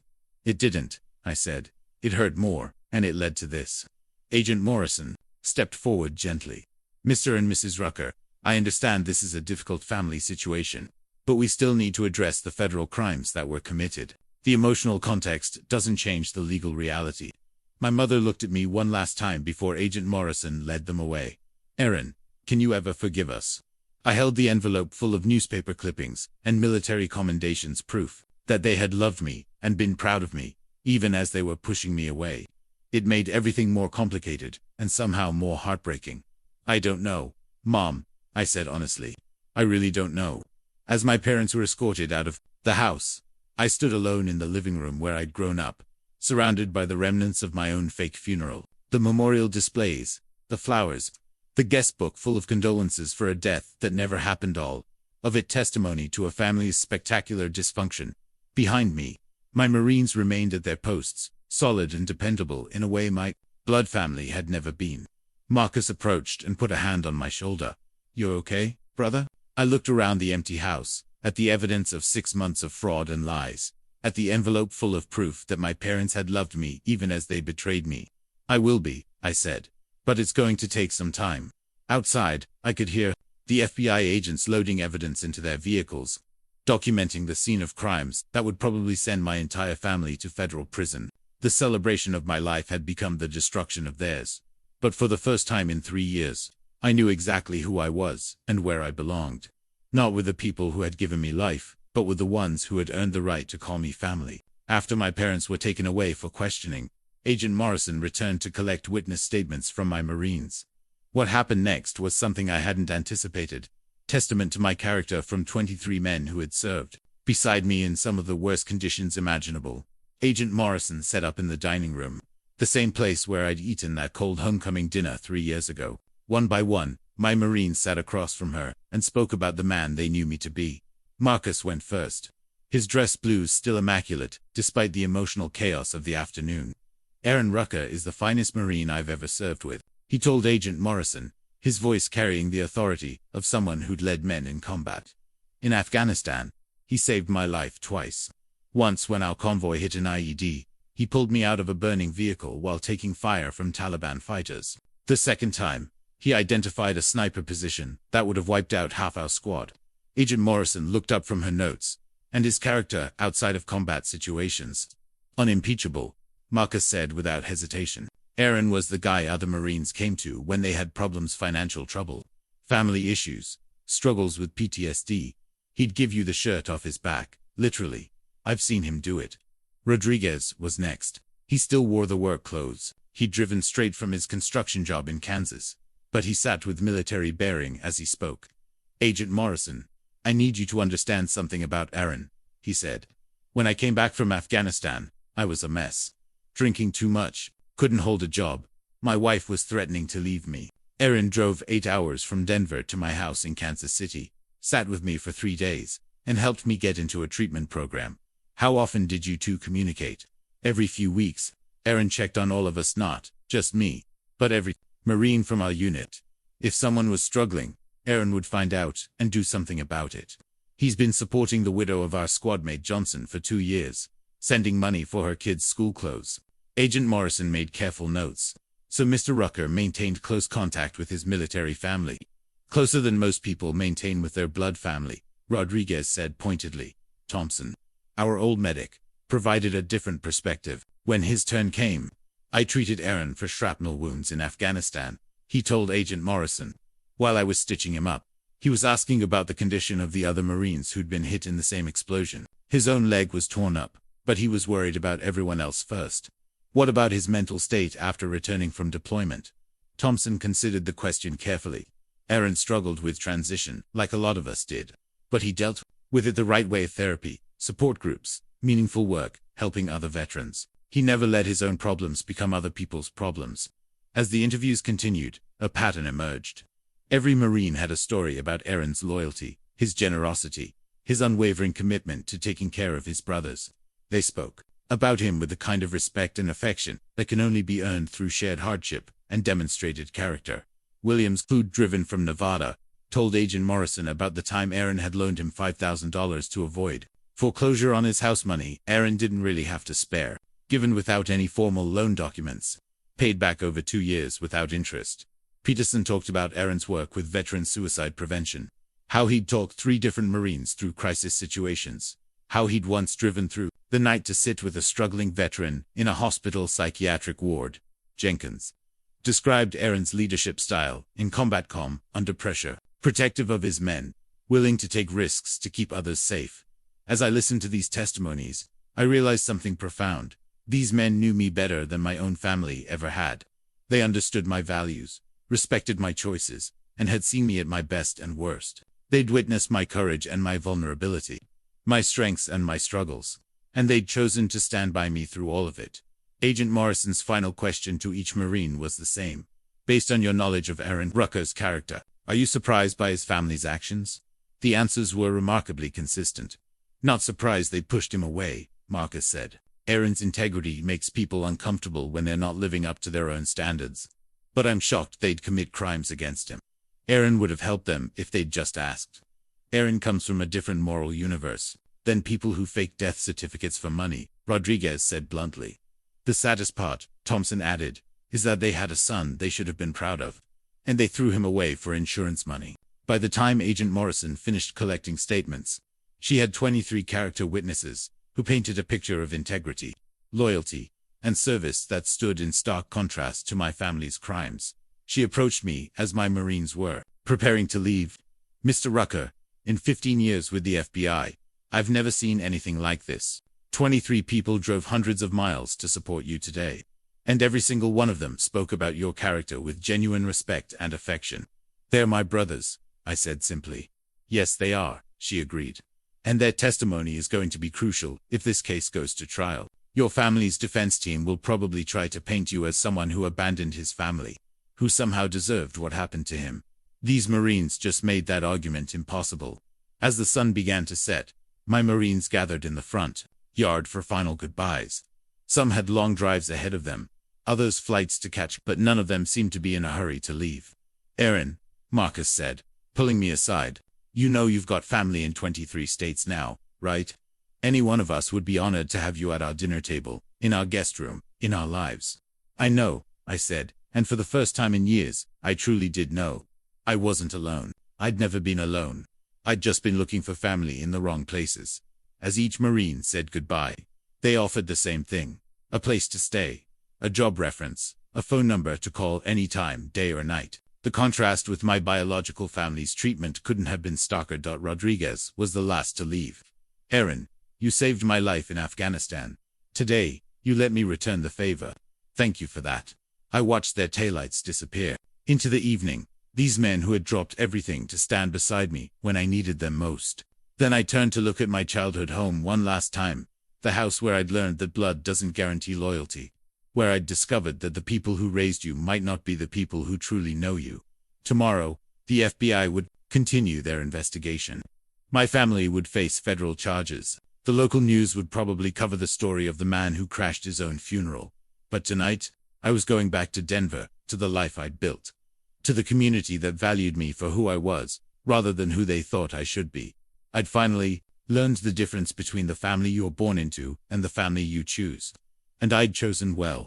3 weeks later, I was sitting in the U.S. Attorney's office in Denver, watching Assistant U.S. Attorney Sarah Chen lay out the federal case against my family with methodical precision. The conference room table was covered with statements, insurance documents, the fraudulent death certificate, printouts of social media posts, and photographs from my own memorial service. Mr. Rucker, Attorney Chen said, "We're prepared to file charges against all three defendants. Your sister Rebecca faces the most serious charges: wire fraud, mail fraud, identity theft, and filing false documents. Each charge carries a potential sentence of up to 20 years. I studied the evidence spread across the table, still struggling to process that my own family had generated this much criminal documentation. What about my parents? Conspiracy charges for their role in the bank, fraud, and aiding and abetting identity theft. The sentences would be lighter, probably 5 to 10 years each. But given their age and health issues, any federal prison time could effectively be a life sentence for them. The weight of that reality settled over me. My parents were in their 70s. My mother's diabetes had been progressing. A federal conviction would likely mean they'd die in prison. There is one other option," Attorney Chen continued. "Your family's attorney has approached us about a plea agreement, full restitution of stolen funds, cooperation with our investigation, and guilty pleas to reduced charges in exchange for lighter sentences." "How much lighter?" "Rebecca would serve 2 to 3 years in federal prison. Your parents would likely receive house arrest and probation, given their age and cooperation." I leaned back in my chair, trying to weigh justice against mercy. Part of me wanted them to face the full consequences of their actions. They had systematically defrauded me for months, destroyed my reputation in the community, and put innocent people through the emotional trauma of grieving someone who wasn't dead. But another part of me, the part that remembered my mother's envelope full of newspaper clippings, my father's pride in my military service, wondered if destroying what remained of their lives would accomplish anything meaningful. "What kind of restitution are we talking about?" Attorney Chen consulted her notes. $68,000 total. The $50,000 from your life insurance, plus $15,000 from your bank accounts, plus interest and penalties. They've already liquidated assets to cover most of it. They sold things to pay me back. Your parents sold their second car and took out a home equity loan. Rebecca sold her photography equipment and some jewelry. They're treating this seriously." Agent Morrison, who had been silent during most of the meeting, finally spoke up. "Aaron, I need you to understand that this case has implications beyond your family. We've identified at least 3 other similar fraud cases in this district. Alone families filing false death certificates to collect benefits. Your case could set a precedent for how aggressively we prosecute these crimes. So if I agree to a plea deal, other families might think they can get away with it. Possibly. But if we take this to trial and lose, that would send an even worse message." Attorney Chen slid a folder across the table to me. "These are victim impact statements from the people who attended your memorial service. The FBI collected them as part of their investigation. You might want to read them before you decide how to proceed." I opened the folder and immediately recognized Mrs. Peterson's handwriting on the first page. "I taught Aaron in 3rd grade, and I've watched him grow into a man of tremendous character and integrity. When Rebecca called to tell me he had died, I grieved for days. I made a donation to Wounded Warrior charities in his honor. I spent my own money on flowers for his memorial service. To discover that this was all based on lies that Rebecca and her parents were profiting from our grief, while Aaron was alive and well, has shaken my faith in people. I don't know if I'll ever be able to trust the Rucker family again." The next statement was from Mr. Rodriguez. "Our old neighbor. I served in Vietnam, so I understood what Aaron went through overseas. When I heard he had died in a hiking accident, it broke my heart. I checked on his parents regularly, brought them groceries, helped with yard work, anything to support a Gold Star family. To learn that they were lying to me while I was trying to comfort them is deeply disturbing. They took advantage of my respect for Aaron's service and my compassion for grieving parents." Page after page of similar statements. People who had genuinely mourned my death, who had offered support to my grieving family, who had been emotionally manipulated and financially exploited by people they trusted. Mrs. Chen, who had known me since childhood, wrote, "Aaron was like a grandson to me. When Rebecca showed me his obituary, I cried for hours. I baked casseroles for the family and helped arrange flowers for the memorial service. To discover that this was all a lie, that they were profiting from a fake death, while I was genuinely grieving, feels like a violation of everything decent about how we support each other in times of loss." By the time I finished reading, I had a clearer picture of the full scope of my family's betrayal. It wasn't just about the money they'd stolen from me. It was about the emotional harm they'd inflicted on an entire community of people who had cared enough to grieve for someone they thought was dead. Have you decided how you'd like to proceed? Attorney Chen asked. I thought about my Marines, who had driven hundreds of miles to stand by me. I thought about the neighbors and family friends who had been deceived and manipulated. I thought about other families who might be tempted to commit similar crimes if they thought they could get away with it. I want them to face consequences, I said finally. Real consequences that reflect the seriousness of what they did. But I don't want to destroy what's left of their lives unless it's necessary. So you'd support a plea agreement. If and only if they make full restitution, not just to me but to everyone who was harmed. Mrs. Peterson bought flowers with her own money. Mr. Rodriguez spent time and resources helping my parents while thinking they were grieving. Everyone who attended that memorial service was emotionally manipulated. Attorney Chen made notes. We can include community service requirements in the plea agreement, public apologies, restitution for expenses incurred by community members, mandatory counseling. And what about the precedent issue Agent Morrison raised? We make it clear that this plea agreement is contingent on extraordinary cooperation and remorse. Anyone else who tries this will face the full 20-year sentences. I looked at the evidence spread across the table one more time. Months of systematic fraud, documented lies, stolen money, fake memorial services. My family had earned whatever consequences were coming, but they were still my family. And despite everything they'd done, I wasn't ready to write them off completely. Draft the plea agreement, I said. But I want to be involved in determining the community service requirements.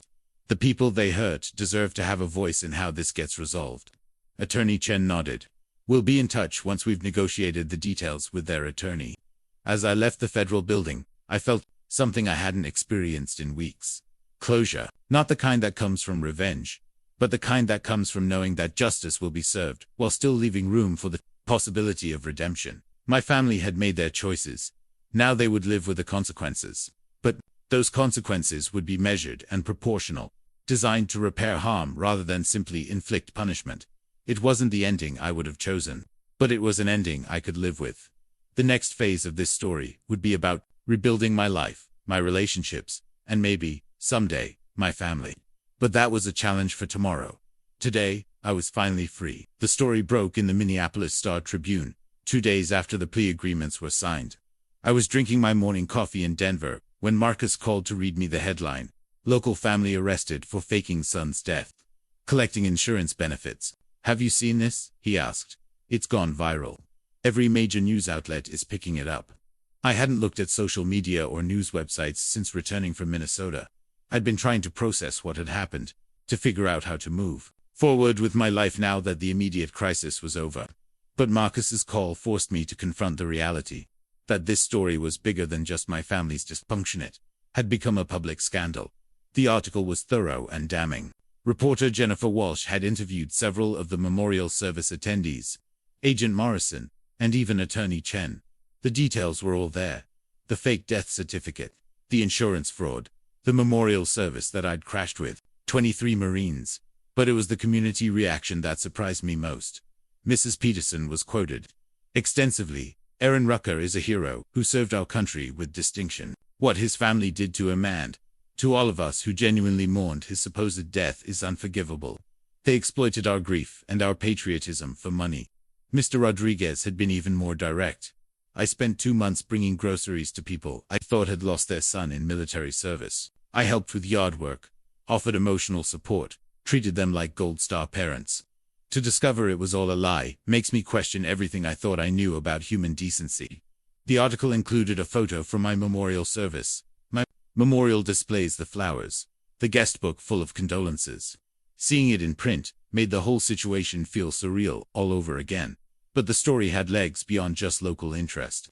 By afternoon, I was getting calls from national news programs, podcast producers, and documentary filmmakers. Everyone wanted to interview the Marine who had crashed his own funeral. I turned them all down. What I couldn't turn down were the calls from my community back in Denver. My boss at the Veterans Support Organization, co-workers who'd seen the news, friends who wanted to make sure I was okay. The story had spread quickly through veteran networks, and the response was overwhelmingly supportive. Aaron, my supervisor Jake, told me when I returned to work the following Monday. I've gotten about 50 calls from Marines wanting to donate to our organization in your honor. Apparently, your story has reminded a lot of people about the importance of chosen family. The phrase stuck with me. Chosen family. That's what my Marines had been, what my co-workers were becoming, what I was building in Denver, while my biological family was plotting my fictional death. But it was a call from Mrs. Chen, my childhood neighbor, that really surprised me.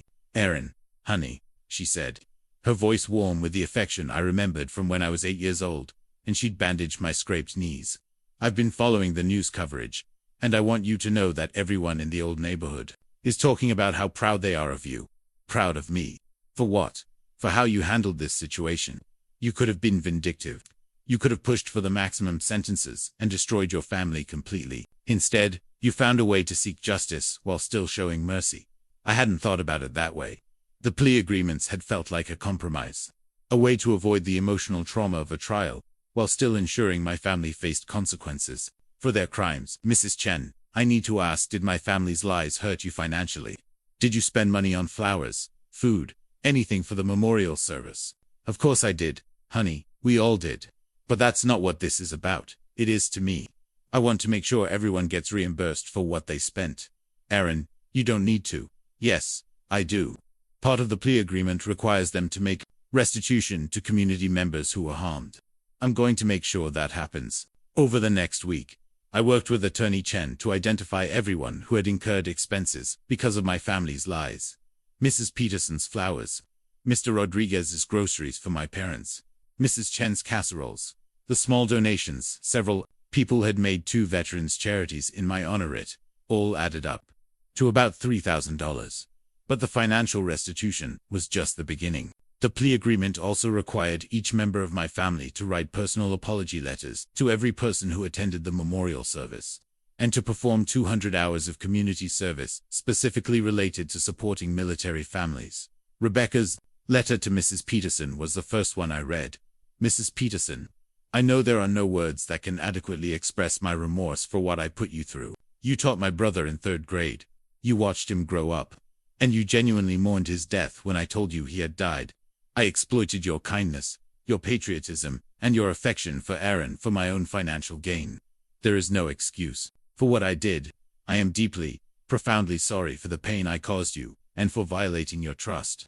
I hope that someday you might find it in your heart to forgive me, though I understand if you cannot. Sincerely, Rebecca Rucker." The letters weren't perfect. They couldn't undo the harm that had been done, but they were a start. More importantly, they were public acknowledgments of wrongdoing that would be part of the court record forever. The community service assignments were more creative. Rebecca was required to volunteer at a veterans support organization, helping with administrative work and learning about the real challenges military families face. My parents were assigned to work with Gold Star families who had actually lost sons and daughters in military service, to understand the genuine grief they had mocked with their fake memorial service. The assignments were designed not just as punishment, but as education. My family would spend the next year learning about the communities they had exploited, the people they had hurt, and the values they had violated.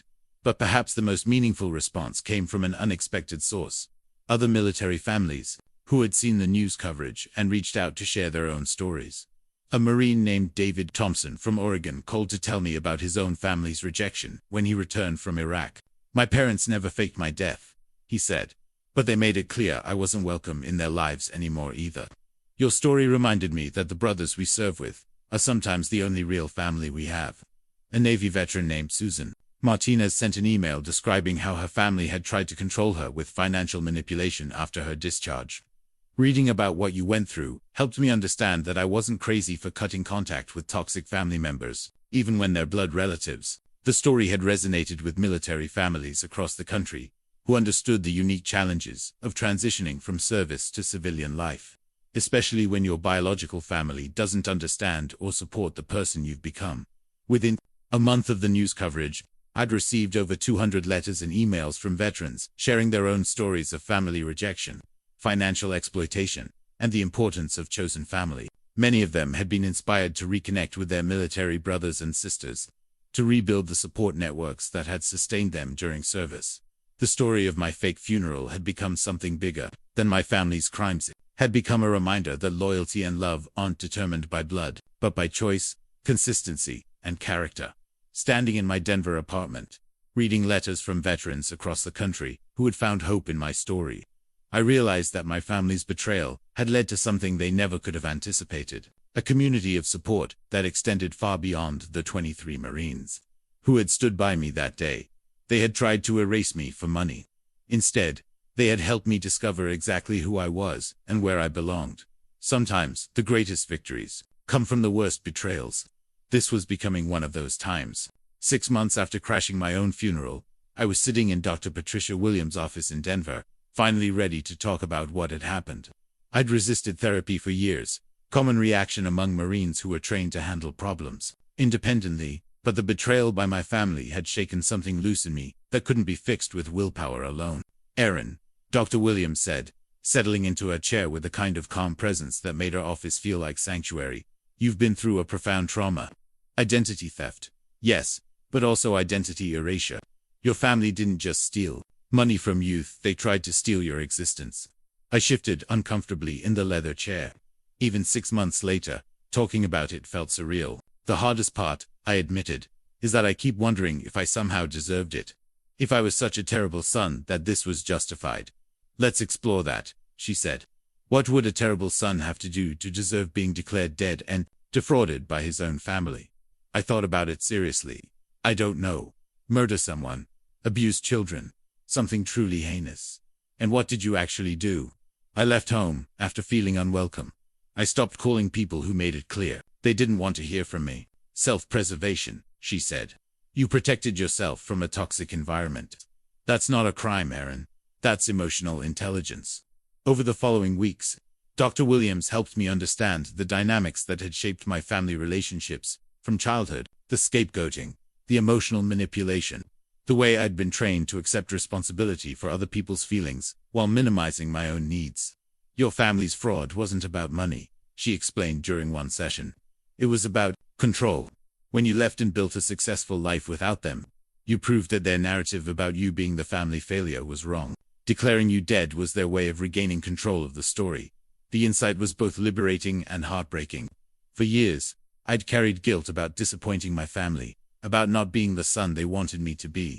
Now I understood that I'd never had a fair chance to be enough for them. My role was to be the problem, the disappointment, the one who justified their dysfunction. But therapy wasn't just about understanding the past. It was about building a healthier future. Dr. Williams worked with me on recognizing healthy relationship patterns, setting boundaries, and trusting my own judgment about people's character. "Tell me about your Marines," she said during one session. "What makes those relationships different from your family relationships?"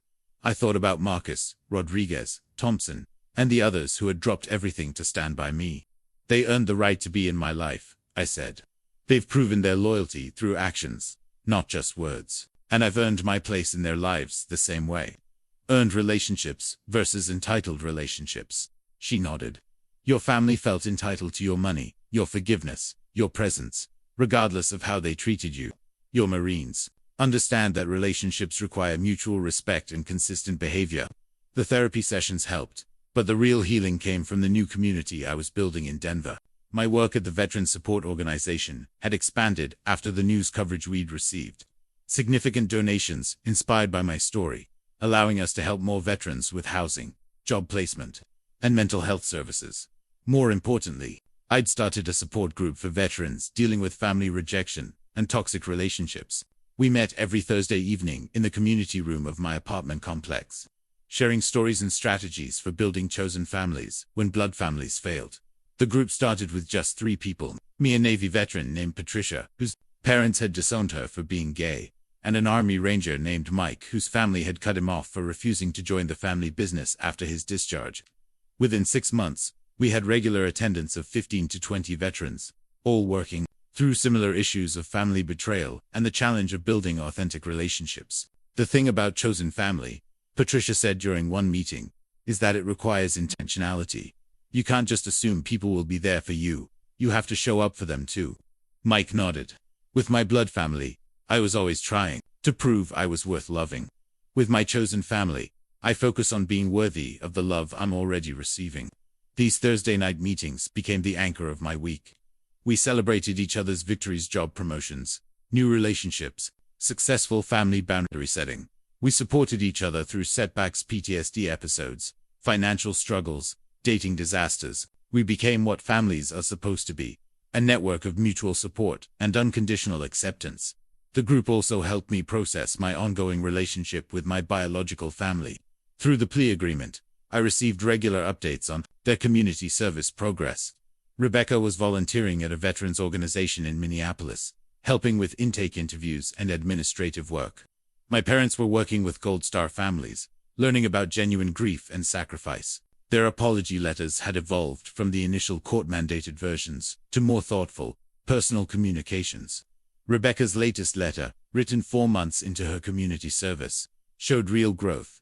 Aaron, working with veterans and their families has opened my eyes to what we put you through when you came home from deployment. I understand now that when you were struggling with transition, what you needed was support and patience, not judgment and rejection. I'm not asking for forgiveness. I don't deserve it yet. But I want you to know that I'm learning from this experience and trying to become someone worthy of being your sister again. My parents' letters showed similar evolution. They were learning about families who had actually lost children in military service, who would give anything for one more conversation with their deceased sons and daughters. The contrast with their own actions, faking their living son's death for money, was forcing them to confront the magnitude of their betrayal. But the most significant change was in me. Through therapy and the support of my chosen family, I was developing a sense of self-worth that wasn't dependent on other people's approval. For the first time in my adult life, I knew who I was and what I stood for, regardless of what my family or anyone else thought about me. That realization hit me most clearly on a Thursday evening in December, exactly 8 months after the confrontation at my memorial service. I was setting up chairs for our Veterans Support Group meeting when my phone rang. The caller ID showed my mother's number, the first time she'd called since the FBI investigation. I almost didn't answer, but something in me had shifted enough that I was curious rather than anxious about what she might say. "Hello, Mom, Aaron." Her voice was soft, tentative. "How are you?" "I'm good," I said, and realized I meant it. "I'm really good. I've been following the news coverage of your support group work. I'm proud of what you're doing. Thank you." "Aaron, I know you have no reason to trust anything I say, but I need you to know that your father and I are getting counseling. We're trying to understand how we got to a place where we could hurt you the way we did." I felt something I hadn't expected. Genuine hope. Not hope that we could go back to being the family we'd never really been, but hope that maybe we could someday build something better. "That's good, Mom. That's a start. Could we maybe talk sometime? Not about the legal stuff, not about the money, just, could we try to understand each other?" I looked around the community room where my chosen family would gather. In an hour, where we'd share our struggles and victories, where we'd practice being the kind of people who deserve love and loyalty. "Maybe," I said, "but not yet. I'm still healing, still figuring out who I am, separate from all of this. When I'm ready, if I'm ever ready, I'll let you know." "I understand," she said. "Aaron. Yeah, I love you. I've always loved you. I know. My actions didn't show that, but it's true." "I know, Mom," I said, surprised to discover that I did know it. "But love isn't enough. It has to be backed up by behavior, by respect, by consistency. Maybe someday we can work on that." After I hung up, I sat in the quiet community room for a few minutes, processing the conversation. A year ago, that phone call would have sent me into an emotional tailspin, would have made me question everything I thought I knew about myself and my worth. Today, I felt centered, grounded in the knowledge that I was surrounded by people who had earned the right to be in my life and who valued me for exactly who I was. My Marines started arriving for the meeting a few minutes later. Marcus had driven up from Colorado Springs for his monthly visit. Rodriguez was there with his wife, who had started attending meetings to better understand veteran family dynamics. Thompson brought a new member, young veteran named Sarah, who was struggling with her parents' rejection of her military service. As we gathered in our circle of chairs, I looked around at these faces that had become so familiar, so trusted. A year ago, I'd thought family was something you were born into, something you had to accept regardless of how poorly you were treated. Now I knew better. Family was something you built, day by day, choice by choice, through loyalty and respect, and showing up for each other when it mattered most. The betrayal by my biological family had been devastating, but it had also been the catalyst for discovering something far more valuable: the difference between people who claim to love you and people who actually do. As Marcus called the meeting to order, and we went around the circle, sharing our weekly check-ins, I felt something I'd never experienced growing up in my parents' house. I felt like I was home. Real home. Chosen home. The kind of home that can't be taken away by death certificates, or insurance fraud, or family dysfunction. The kind of home that's built on truth instead of lies. On earned loyalty instead of blood obligation. On the understanding that the best families are the ones we create for ourselves. 1 year later, I was standing in the same community room, where our veterans support group met every Thursday night. But this time the chairs were arranged differently.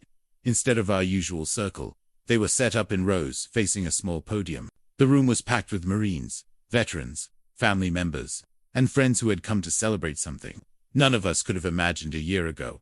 Today was the official launch of the Aaron Rucker Foundation for Military Families, a non-profit organization dedicated to helping veterans who had been rejected, abandoned, or betrayed by their biological families. The foundation would provide counseling services, legal support for veterans dealing with family fraud, and most importantly, programs to help military members build healthy chosen families.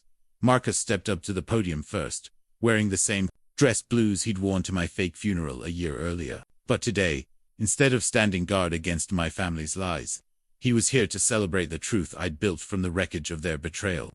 A year ago, he told the assembled crowd, 23 Marines drove hundreds of miles to stand by our brother Aaron when his family tried to erase him from existence. Today, we're here to celebrate the fact that their betrayal became the foundation for something beautiful. Community that understands the difference between the family you're born into and the family you choose. The applause was warm and sustained. I looked out at the faces in the audience and saw my chosen family in all its forms. My Marines, my therapy group members, my co-workers, my neighbors, even Mrs. Chen, who had flown in from Minneapolis specifically for this event. When it was my turn to speak, I walked to the podium carrying something I'd brought for this specific moment. The birthday card I'd received from my Marines. The artifact that had helped me understand what real family looked like. This card, I said, holding it up so everyone could see, was waiting for me when I got home from crashing my own funeral. It's from my Marines, 23 men, who remembered my birthday when my biological family was too busy planning my fake memorial service to call. I opened the card and read the inscription Marcus had written inside, to our brother Aaron, who taught us that family isn't about blood, it's about showing up when it matters most. Happy birthday from your real family. That card taught me something crucial, I continued. It taught me that love isn't something you're entitled to because of genetics. It's something you earn through loyalty, consistency, and genuine care for another person's well-being.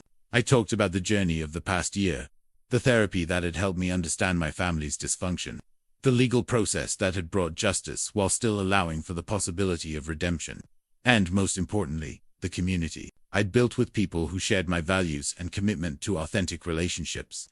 The Aaron Rucker Foundation isn't just about helping veterans deal with family rejection, I explained. It's about teaching all of us how to build families, based on choice rather than chance, on earned loyalty rather than blood obligation. After the formal presentations, people mingled over coffee and cake, the kind of celebration my family should have thrown for my homecoming from military service, but never had. The difference was that everyone here genuinely wanted to be present, genuinely cared about supporting the work we were doing. Dr. Williams approached me during the reception, a proud smile on her face. Aaron, a year ago you walked into my office carrying so much guilt and shame about your family's actions. Look at you now, you've transformed that trauma into something that will help thousands of other veterans. I had good help, I said, nodding toward my Marines who were clustered around the cake table, still protective but now also celebratory. Yes, you did. But you also had the courage to do the work. That's not something anyone could have given you. As the evening wound down, I found myself in conversation with Sarah, the young veteran who had joined our support group 6 months earlier. Her parents had disowned her after she'd refused to leave the military to come home and take care of her aging grandparents. Aaron, she said, I need you to know that your story saved my life. When I first heard about the Marine who crashed his own funeral, I was planning to take my own life rather than face the holidays alone. But your story showed me that rejection by blood family doesn't mean you're worthless, it means you get to build something better. Her words hit me harder than any of the formal recognition the foundation had received. This was why the betrayal had been worth surviving, why the pain had been worth processing, why building something new had been worth the effort. As the last guests were leaving, Marcus approached me with an envelope. "This came to the Foundation office yesterday," he said. "It's addressed to you personally." I recognized my sister Rebecca's handwriting immediately. Inside was a simple card with a photograph of Rebecca in her volunteer work uniform at the Minneapolis Veterans Center, standing with a group of Marines she'd been helping with their transition to civilian life. Aaron. The note inside read, "I'll be finishing my community service next month, but I've asked to continue volunteering at the Veterans Center. Working with military families has taught me what I should have understood years ago, that service members sacrifice more than just their time overseas. They often sacrifice their relationships with families who don't understand what they've been through. I want to spend the rest of my life making up for the harm I caused you and other veterans. I'm not asking for forgiveness, I haven't earned that yet. But I want you to know that I'm trying to become someone worthy of being your sister again. With love and profound regret, Rebecca." I showed the note to Marcus, who read it carefully before handing it back. "What do you think?" I asked. "I think she's got a lot more work to do," he said. "But I also think this is the first letter from your family that sounds like it comes from someone who actually understands what they did wrong." I nodded, slipping the card into my jacket pocket next to the birthday card from my Marines.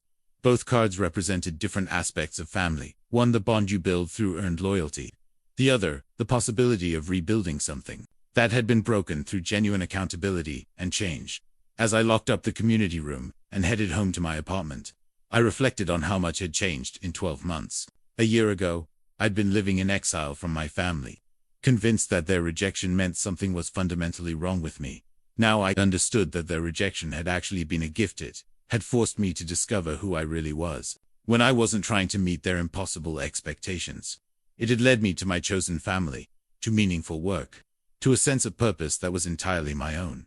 The foundation would help other veterans navigate similar journeys.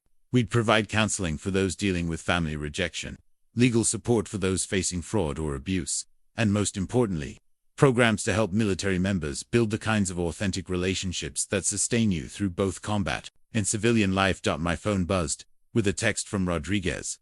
"Proud of you, brother. See you at Thursday's meeting." I smiled as I typed back, "Wouldn't miss it. Family dinner, right?" "Damn right," came his immediate reply. I looked up at the stars visible above Denver's skyline, thinking about all the veterans across the country who were struggling with family rejection, financial exploitation, or the simple challenge of finding their place in a civilian world that didn't always understand their sacrifice. Tomorrow, the foundation would begin the work of reaching them, supporting them, and helping them understand what I'd learned through my own painful journey, that the best families are the ones we choose, build, and maintain through consistent acts of loyalty and love. My biological family had tried to erase me from existence for money. Instead, they'd helped me discover exactly who I was and where I belonged. Some stories end with reconciliation, with families coming back together and healing old wounds. This story ended with something better. The understanding that real family isn't about blood or genetics or legal obligations. It's about showing up for each other when it matters most, choosing loyalty over convenience, and building relationships based on mutual respect rather than biological accident. As I walked home through the Denver streets, surrounded by the invisible presence of my chosen family scattered across the country, but always connected through bonds stronger than blood, I felt something I'd never experienced growing up in my parents' house. I felt completely, authentically, unconditionally loved, not because of who I was related to, but because of who I'd chosen to become, and that made all the difference.